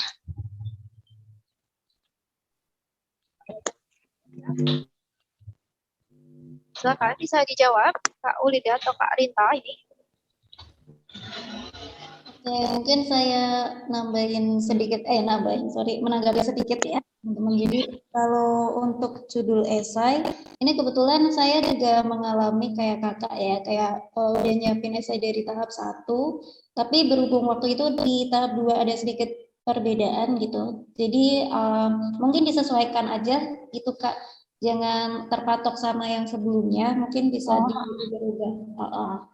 Terus kalau misalkan tadi untuk jurusan yang tidak tercantum di listnya, jadi memang tidak bisa ya Kak ya, setahu saya.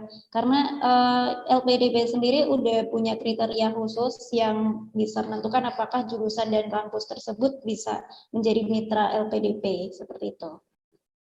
Oke, dari Kak Ulidia, silakan. Terus aku jawab pertanyaan yang ketiga aja Kak ya Kak, yang kira-kira poin plusnya yang mana, bahasa Inggris atau bahasa Indonesia, seperti itu ya kayak tadi kalau nggak salah ya. Kalau dari LPDP sendiri, sekali lagi itu nggak ada ketentuan teman-teman mau bahasa Indonesia atau bahasa Inggris.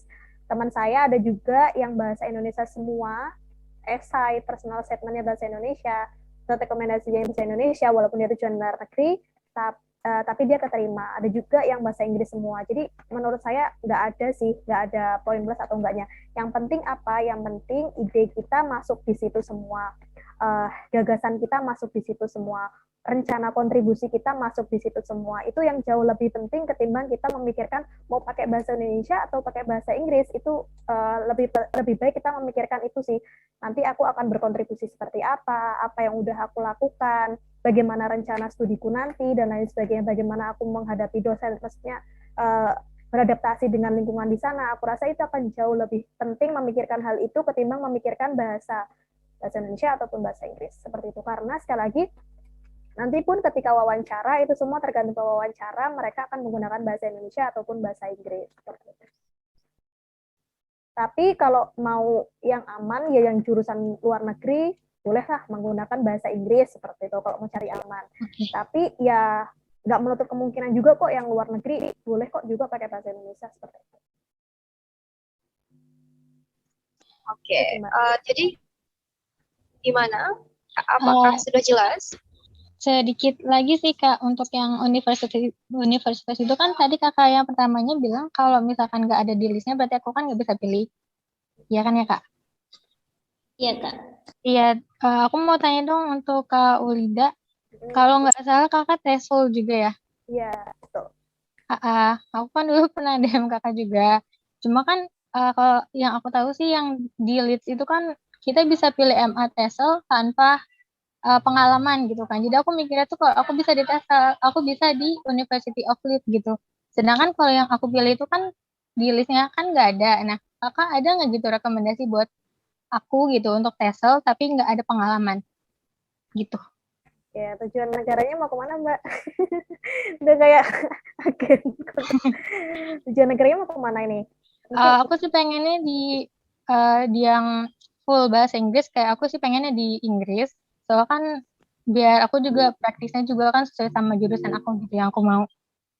Oke, mungkin untuk aku juga nggak terlalu tahu ya tentang detail setiap kampus beda-beda kan. Jadi mungkin saran aku bisa dicek sendiri di websitenya, atau mungkin Mbak siapa tadi namanya, Mbak? Aini. Oke, Mbak Aini boleh, karena kan kalau UK itu kan banyak ya agen-agen yang membantu untuk mencarikan LOE. Mungkin Mbak Aini saran aku bisa nih konsultasi sama mereka seperti itu.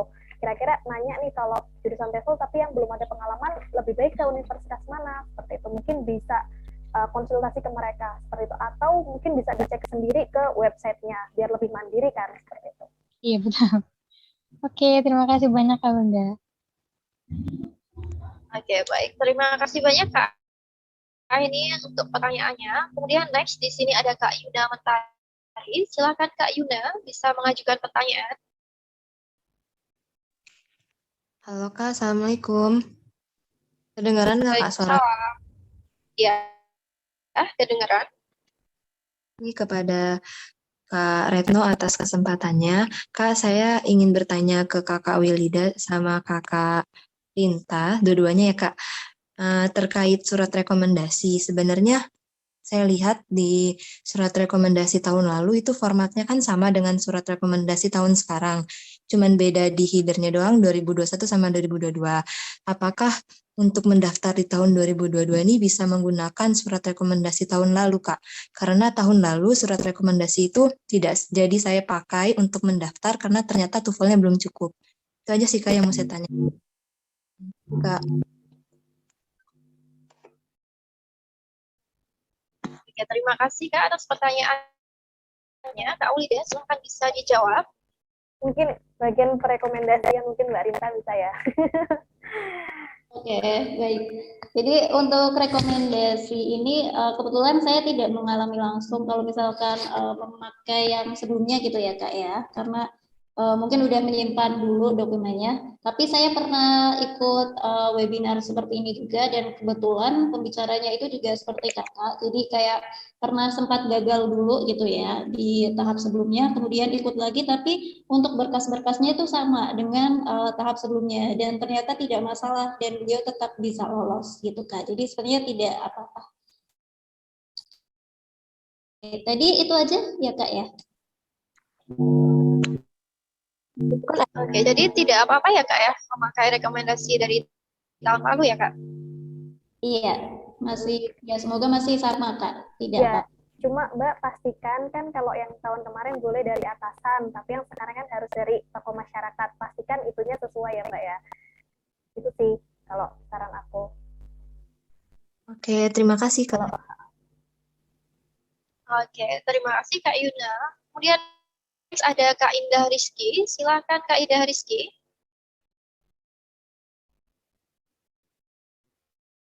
Halo, Iya, Kak Indah Rizky.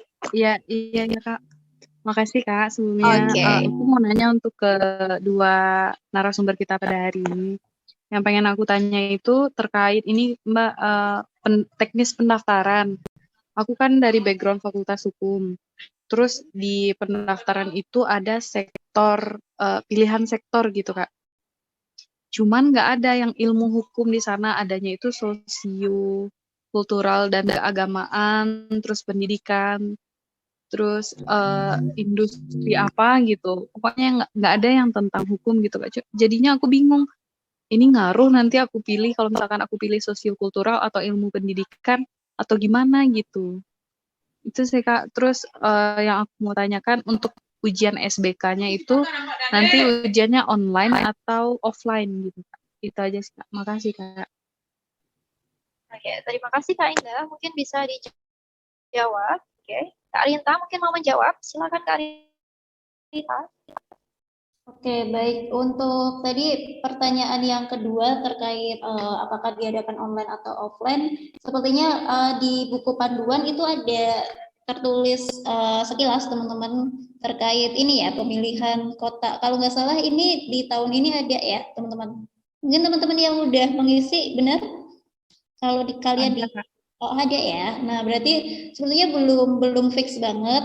Kita masih menunggu pemerintah juga apakah nanti tetap online seperti 2021 atau kemungkinan bisa offline. Jadi ditunggu saja untuk ketentuannya itu. Kemudian mohon maaf tadi yang pertama bagaimana Kak?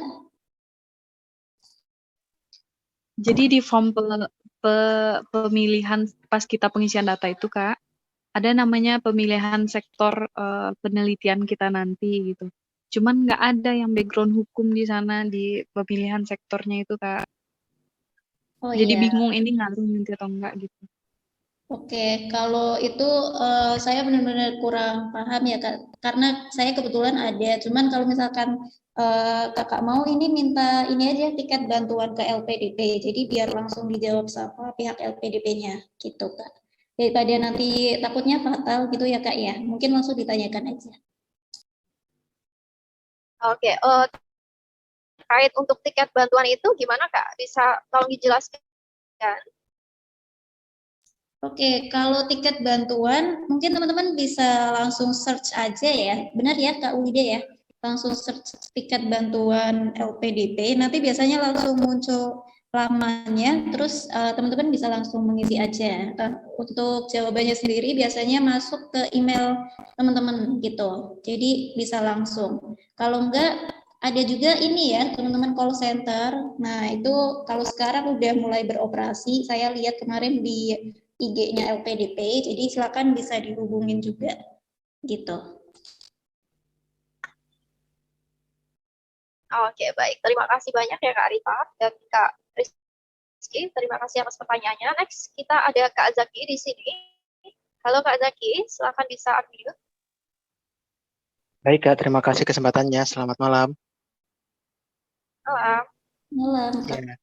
Yang ingin saya tanyakan terkait LOE Kak. Bagaimana cara kita agar mendapat LOE dan apa sih bedanya LOE unconditional sama LOE kondisional Kak? Mohon bisa diberikan pencerahannya. Terima kasih. Oke, baik. Terima kasih Kak Zaki. Mungkin Kak Ulida berkenan untuk menjawab.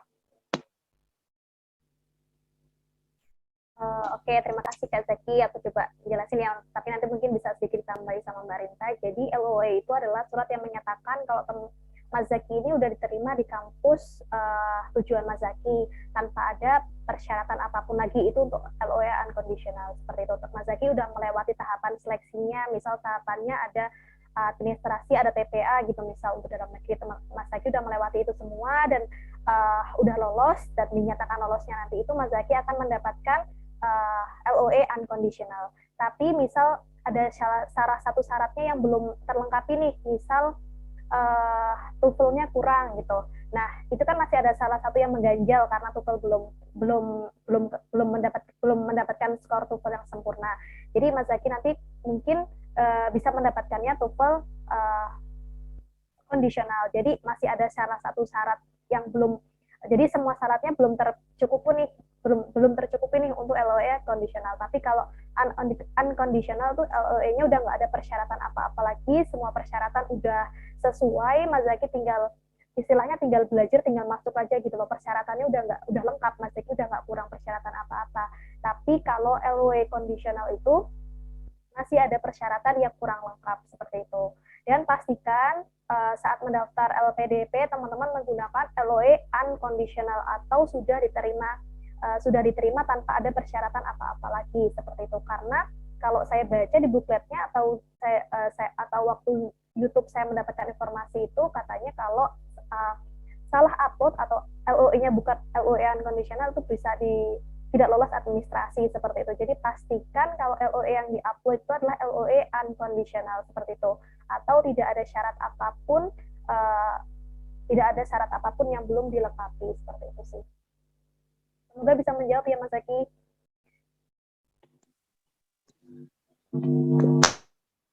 Baik, Kak. Gimana Mas Zaki? Sudah jelas ya Kak ya? Yeah. Oke, next di sini kita lanjut ke penanya berikutnya. Di sini ada Kak Noya, Deovaros M. Noya, silakan bisa unmute.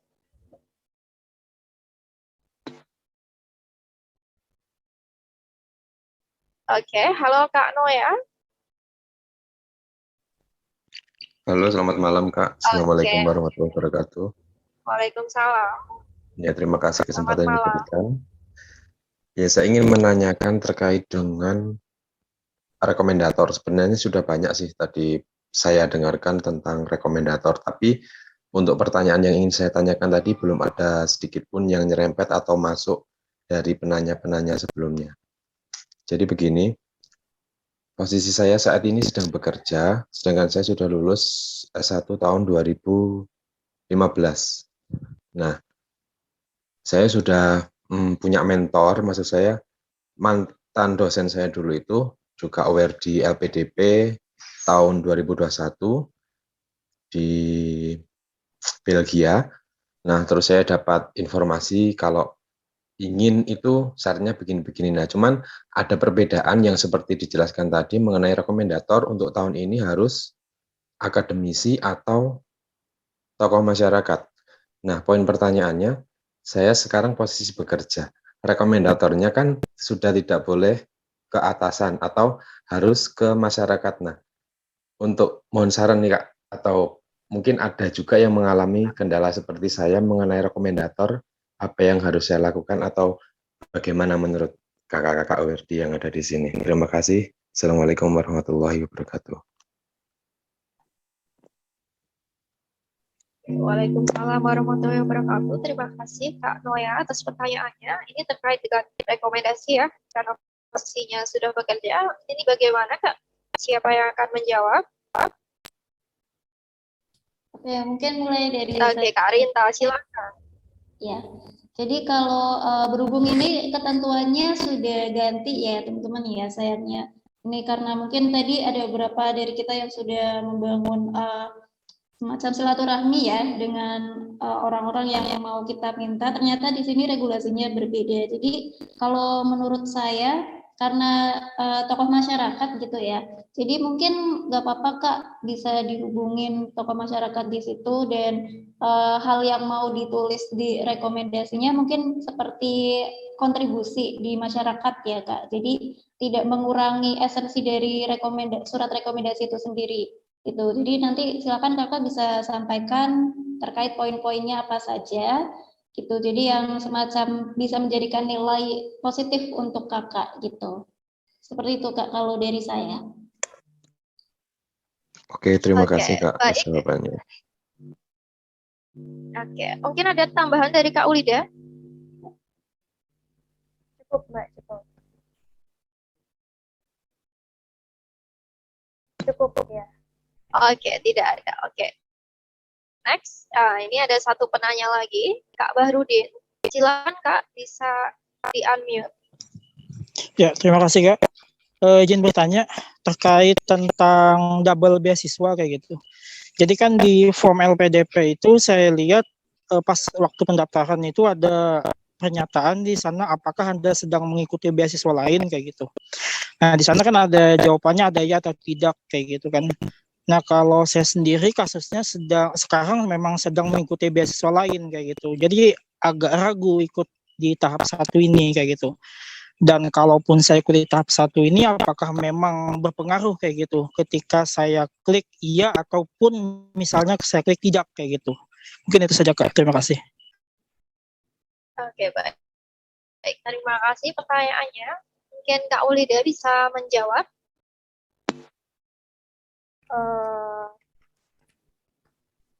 Kalau itu sebenarnya agak gimana ya, agak sedikit fatal juga ya kalau ini ya.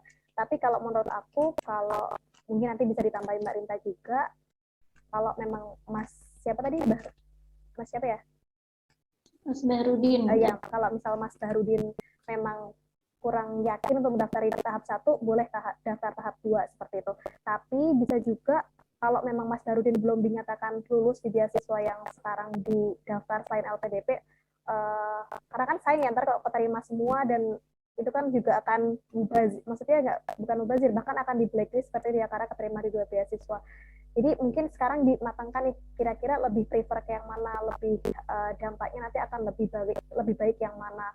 Terus kalau mendaftar kampusnya nanti akan juga lebih menguntungkan yang mana seperti itu. Jadi mungkin mulai sekarang dipertimbangkan sih akan daftar ke yang beasiswa A atau beasiswa B seperti itu. Itu kalau saran aku sih Kak. Mungkin Kak Rinta bisa nambahin. Oke, saya tambahin sedikit ya Kak ya. Jadi kalau di buku panduan, silakan teman-teman bisa cek kembali itu di bagian attachment-nya atau apa namanya, yang di bawah itu ya, teman-teman silakan bisa dicek kayak misalnya format rekomendasi dan lain-lain, itu ada surat ini, surat ketentuan gitu teman-teman, semacam perjanjian gitu ya. Jadi salah satu poinnya itu berkaitan dengan hal ini. Nah itu menyatakan bahwa tidak sedang menerima beasiswa lain. Jadi sepertinya untuk pertanyaan yang di form tersebut itu kayak memastikan ke kita ya, apakah kita itu masih berkaitan dengan beasiswa lain atau tidak. Mungkin lebih diamankan dulu aja Kak, kalau mau ke LPDP fokus satu. Nggak tahu. Saran dari Orang gue. bagaimana Kak Bahrudin? Ya, terima kasih Kak persiapannya. Oke, jadi sebentar. Ini tadi berarti Kak Bahrudin posisi sudah menerima beasiswa, tapi mau mendaftar beasiswa LPDP juga. Belum Kak, lagi proses seleksi kayak gitu. Pengumumannya kalau nggak salah nanti Juni kayak gitu. Berbarengan hampir dengan tahap 2 jadinya.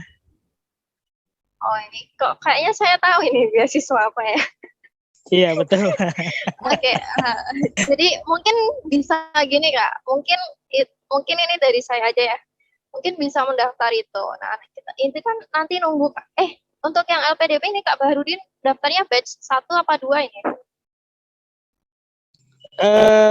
Sebenarnya pengennya batch 1 ini sih Kak. Cuma karena masalah keraguan-raguan tadi, takutnya kan gini, kalau saya klik di sana sedang mendaftar beasiswa, otomatis kan nanti pas wawancara nanti ditanya kayak gitu.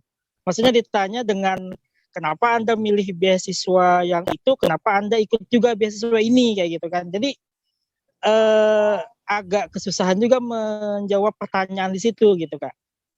Kira-kira menurut Kakak tuh gimana kayak gitu kalau dikasihkan pertanyaan seperti itu gitu? Jadi mungkin bisa itu ya Kak ya, menunggu pengumuman di bulan Juni, kemudian mendaftar LPDP-nya untuk batch 2 saja. Mungkin seperti itu lebih aman ya Kak ya? Iya mungkin. Gimana nih Kak Rinta? Iya Kak. Iya Kak, memang lebih aman sepertinya seperti itu ya, daripada nanti kenapa-napa udah daftar tahap 1, terus kan nggak bisa lagi daftar tahap 2 kan lebih sayang. Jadi lebih baik mungkin daftar fokus satu dulu, satu biasiswa. Sekarang beasiswa yang itu, ntar kalau misal belum rezeki daftar LPDP tahap 2 seperti itu. Biasanya tahap 1 sama tahap 2 itu persyaratannya nggak jauh berbeda kok. Iya, mungkin nambahin sedikit Kak. Ya, jadi halo, nggak nge-freeze ya. Jadi kalau mungkin tadi Kakak punya rencana list beberapa beasiswa gitu ya, tapi waktu di wawancara nanti aku saranin tetap ke LPDP gitu Kak. Jadi kayak semacam ngetes kita ya biasanya ya. Apakah kalau misalkan nggak keterima di LPDP mau coba beasiswa lain kayak gitu. Jadi nanti kekeh aja sih Kak kalau mau menjawab. Kalau misalkan ketemu sama pertanyaan tersebut gitu. Iya betul. Jadi ya itu ini jadi bahasa wawancara ya sebenarnya.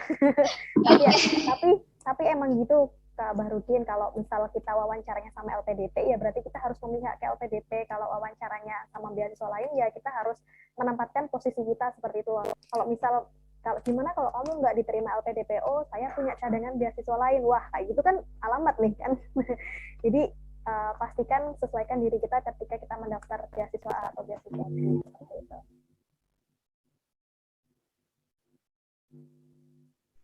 Oke, baik. Terima kasih ya sudah menjawab pertanyaannya itu. Ini ada pertanyaan dari salah satu peserta webinar ini di kolom komentar. Mungkin Kak Rita bisa bantu jawab ya Kak ya. Ini dari pertanyaan dari Kak Febri Rahmanto. Kak mau tanya nih, kalau misal kita lolos LPDP, apakah kita harus resign kerja? Ini gimana ini Kak? Oke, Kak Rita bisa bantu jawab?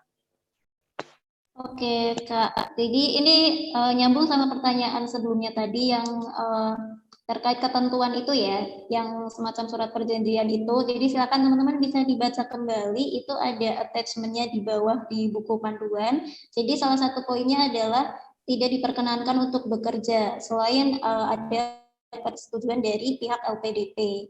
Jadi sepertinya tidak diperbolehkan, Kak, gitu. Ya, terima kasih banyak Kak Rita atas jawabannya. Oke, ini untuk pada teman-teman semua, apakah ada yang ingin bertanya lagi? Kita masih ada waktu sekitar 2 sampai 5 menit ya. Ini Saya, udah Kak. hampir jam 9. Oke, silahkan. Siapa ini? Freni, Kak. Oke, di mana ya? Oke, Kak, silahkan bisa bertanya. Ya, halo Kak, maaf ini kondisi pencahayaannya kurang baik ya. Terima kasih untuk waktu kesempatan yang diberikan. Sebelumnya, selamat malam. Saya Freni, Kak izin bertanya. Mungkin saya tadi barusan dengar kalau yang perihal bekerja ya. Tadi saya juga ingin mempertanyakan hal itu dari awal gitu. Sekarang posisinya saya sedang kuliah gitu. Tapi saya bingung nih nanti kalau misalnya selesai ini harusnya kerja dulu atau langsung ambil ini yang ke S2-nya gitu Kak. Tapi kalau misalnya kan, kalau nanti kan kita ngambilnya yang reguler ya kelasnya, itu boleh bekerja nggak Kak? Gitu. Soalnya kan kakak sekarang juga lagi jadi awardee. Kakak sedang bekerja atau tidak seperti itu Kak? Dan kemarin waktu nunggu pengumuman kakak kerja atau cuma persiapan aja gitu Kak? Terima kasih Kak. Oke, terima kasih Kak Freni. Silakan Kak Ulida atau Kak Rita bisa menjawab. Dua-duanya kayaknya Kak, ini perspektifnya beda. Soalnya Kak Ulida, wah ini fresh graduate ya, dan saya dari yang bekerja. Nanti bisa ini ya, dari Kak Ulida dulu boleh.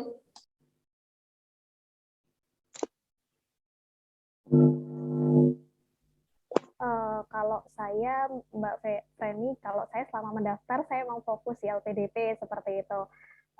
Nggak bekerja pun hanya bekerja part-time seperti itu, hanya ngajar anak-anak seperti itu.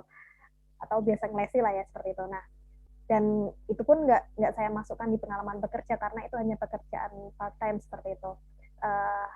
Jadi, selama proses seleksi, hanya bekerja, hanya itulah istilahnya part-time itu. Tapi, setahu saya ketika pas studi itu memang nggak boleh bekerja Mbak, tapi selama seleksi itu kita masih boleh kok untuk kerja seperti itu. Sepertinya seperti itu sih, iya kan ya Mbak Rinta. Pokoknya selama studi kita harus benar-benar fokus untuk belajar seperti itu, karena kan kita kan nggak boleh molor ya. S2 hanya maksimal 2 tahun, S3 hanya 4 tahun. Jadi usahakan gunakan waktu itu untuk belajar seperti itu, nggak di tambah-tambah untuk kerja. Sepertinya persyaratannya memang seperti itu sih. Tapi ketika proses seleksi itu masih boleh kok kerja seperti itu. Bahkan sampai dinyatakan lulus, sampai menunggu persiapan bahasa untuk yang afirmasi, menunggu PK, itu sepertinya juga masih boleh kerja selama belum masa studi dimulai seperti itu. Mungkin itu sih dari saya. Oke, saya menambahkan dari jawaban Kak Ulida. Jadi ini kan posisi dari Kak Freni ya. Ini masih mahasiswa berarti ya. Oke, kalau terkait apakah harus kerja dulu atau enggak, itu pilihan pribadi sih Kak. Cuman kalau misalkan kemarin pengalaman saya di wawancara, jadi kan saya kebetulan udah kerja dan itu selisih 2 tahun ya Kak ya. 1,5 sih sebenarnya ya. Nah, waktu di wawancara itu ditanya kenapa nggak punya LOE dulu padahal udah kerja gitu. Paling poinnya di situ, cuman itu bergantung sama interviewernya lagi gitu. Terus benar tadi kata Kak Ulida, kalau kita masih tetap bisa kerja sih. Jadi selama proses kemarin saya juga nggak resign gitu, karena sayang juga kan masih ini juga proses doang gitu ya. Jadi masih belum resign gitu. Jadi masih bisa disambi gitu Kak. Cuman ya memang effortnya lebih gede, kayak misalnya belajar sampai malam gitu. Sampai jam 2 malam saya waktu itu Kak. Jadi ya itu silakan disesuaikan sama pribadi aja dulu Kak. Karena belum kuliah gitu ya. Jadi tidak apa-apa. Seperti itu Kak Freni, gimana? Ya baik, makasih Kak Ulida dan Kak Rinta. Oke, baik. Terima kasih Kak Freddy. Ini ada salah satu pertanyaan dari WhatsApp group. Ini untuk Kak Ulida, mungkin bisa bantu jawab ya Kak ya. Ini ada dari Kak Ditania dari Universitas Al-Azhar. Pertanyaannya adalah, untuk bagian pengalaman riset dan karya ilmiah, apakah wajib diisi saat pendaftaran? Jika tidak, apakah akan mempengaruhi penilaian jika belum memiliki pengalaman riset? Oke, baik Kak Ulida, silakan. Iya, terima kasih Mbak pertanyaannya. Sepertinya kalau saya baca di buklet yang sekarang itu, kalau kita punya pengalaman riset, punya pengalaman penelitian, itu sepertinya akan menjadi poin plus ya, sepertinya ya. Tapi nggak wajib, itu hanya opsional. Kalau punya lebih baik, kalau nggak punya ya nggak apa-apa, seperti itu. Tapi mungkin teman-teman kalau udah skripsi, itu juga kan udah termasuk ya, jadi itu mungkin bisa dimasukkan di pengalaman riset atau penelitian seperti itu. Jadi itu mungkin bisa jadi salah satu pengalamannya, seperti itu, bisa dimasukkan seperti itu. Tapi sekali lagi, kalau sepertinya di tahun 2022 ini, kalau punya pengalaman itu akan menjadi poin plus, tapi kalau nggak ada, nggak masalah, seperti itu. Semoga terjawab, Mbak ya. Iya, terima kasih banyak Kak Ulida. Next, ini ada satu pertanyaan lagi ya Kak ya, dari Kak Agung Wicaksono. Oke, Kak Agung silakan.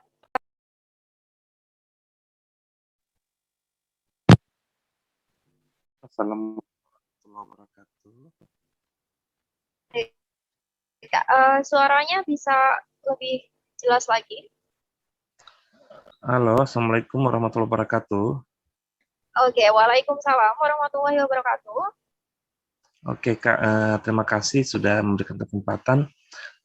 Saya sekarang bekerja sebagai pengajar di PTN, ya, bekerja di PTN, statusnya sebagai PNS. Nah, yang pertanyaan saya ini adalah yang memberikan surat usulan itu kalau di kampus itu siapa ya? Apakah bisa dekan?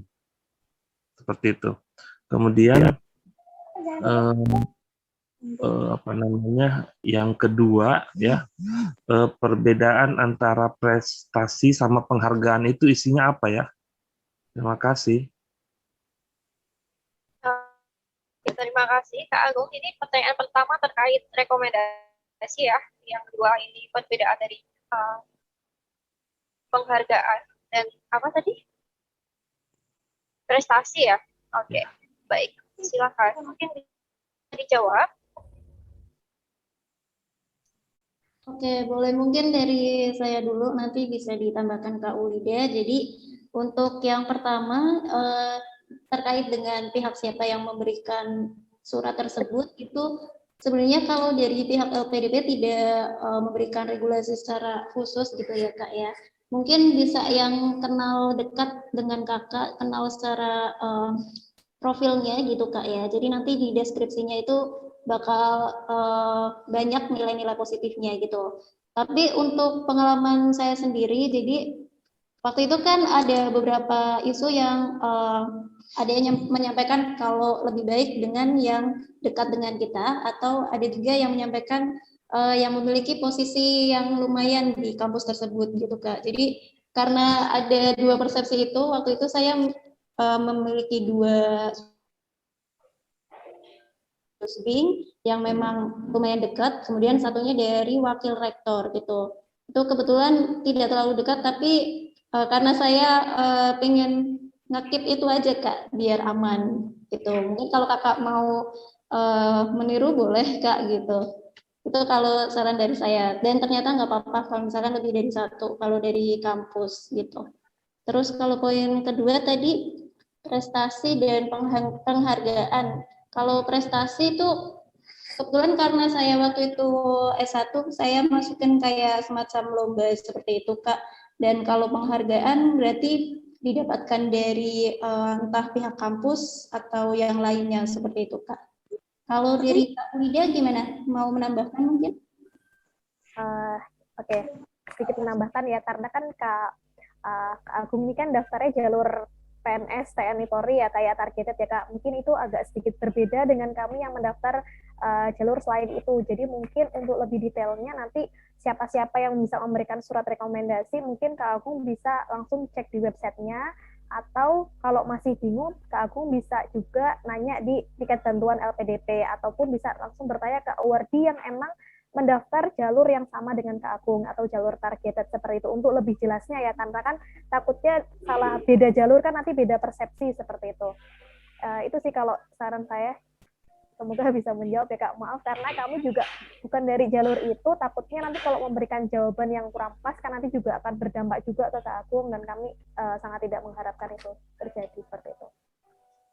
Iya, benar Kak, seperti itu. Oke, thank you. Sama-sama Kak, maaf ya Kak. Oke, terima kasih banyak ya untuk Kak Agung dan Kak Ulida, Kak Rita juga. Ini karena udah jam 9 lebih ya, ini sebelum saya akhiri, ini apakah ada satu lagi yang ingin bertanya? Dipersilahkan.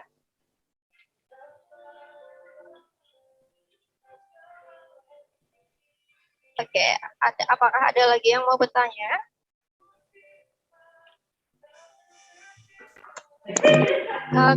Kalau tidak ada, ini ada salah satu, ada tidak? Tidak ada.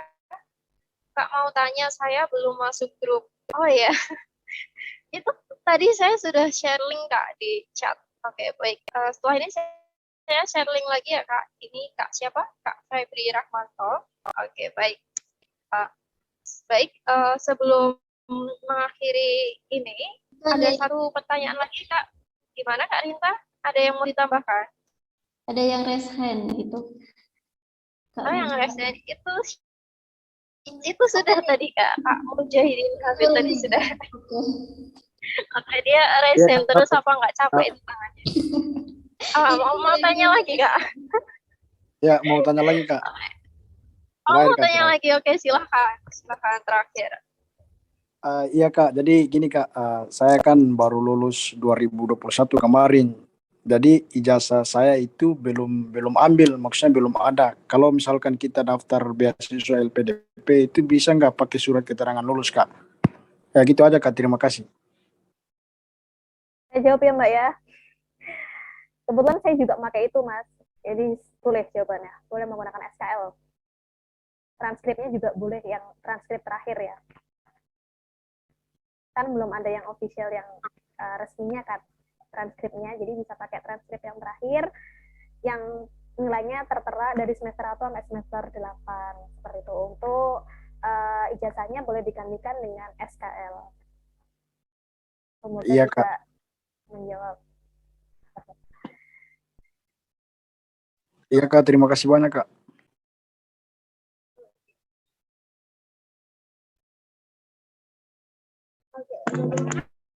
Kak, udah jelas ya. Ini yang belum share, belum masuk grup, mungkin bisa sebentar ya Kak. Ini saya sharekan link dari grup ini.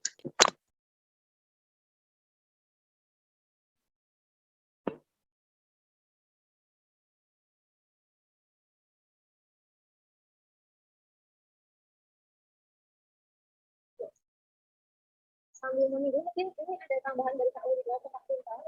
Mungkin kasih sedikit motivasi untuk teman-teman yang ada di grup ini.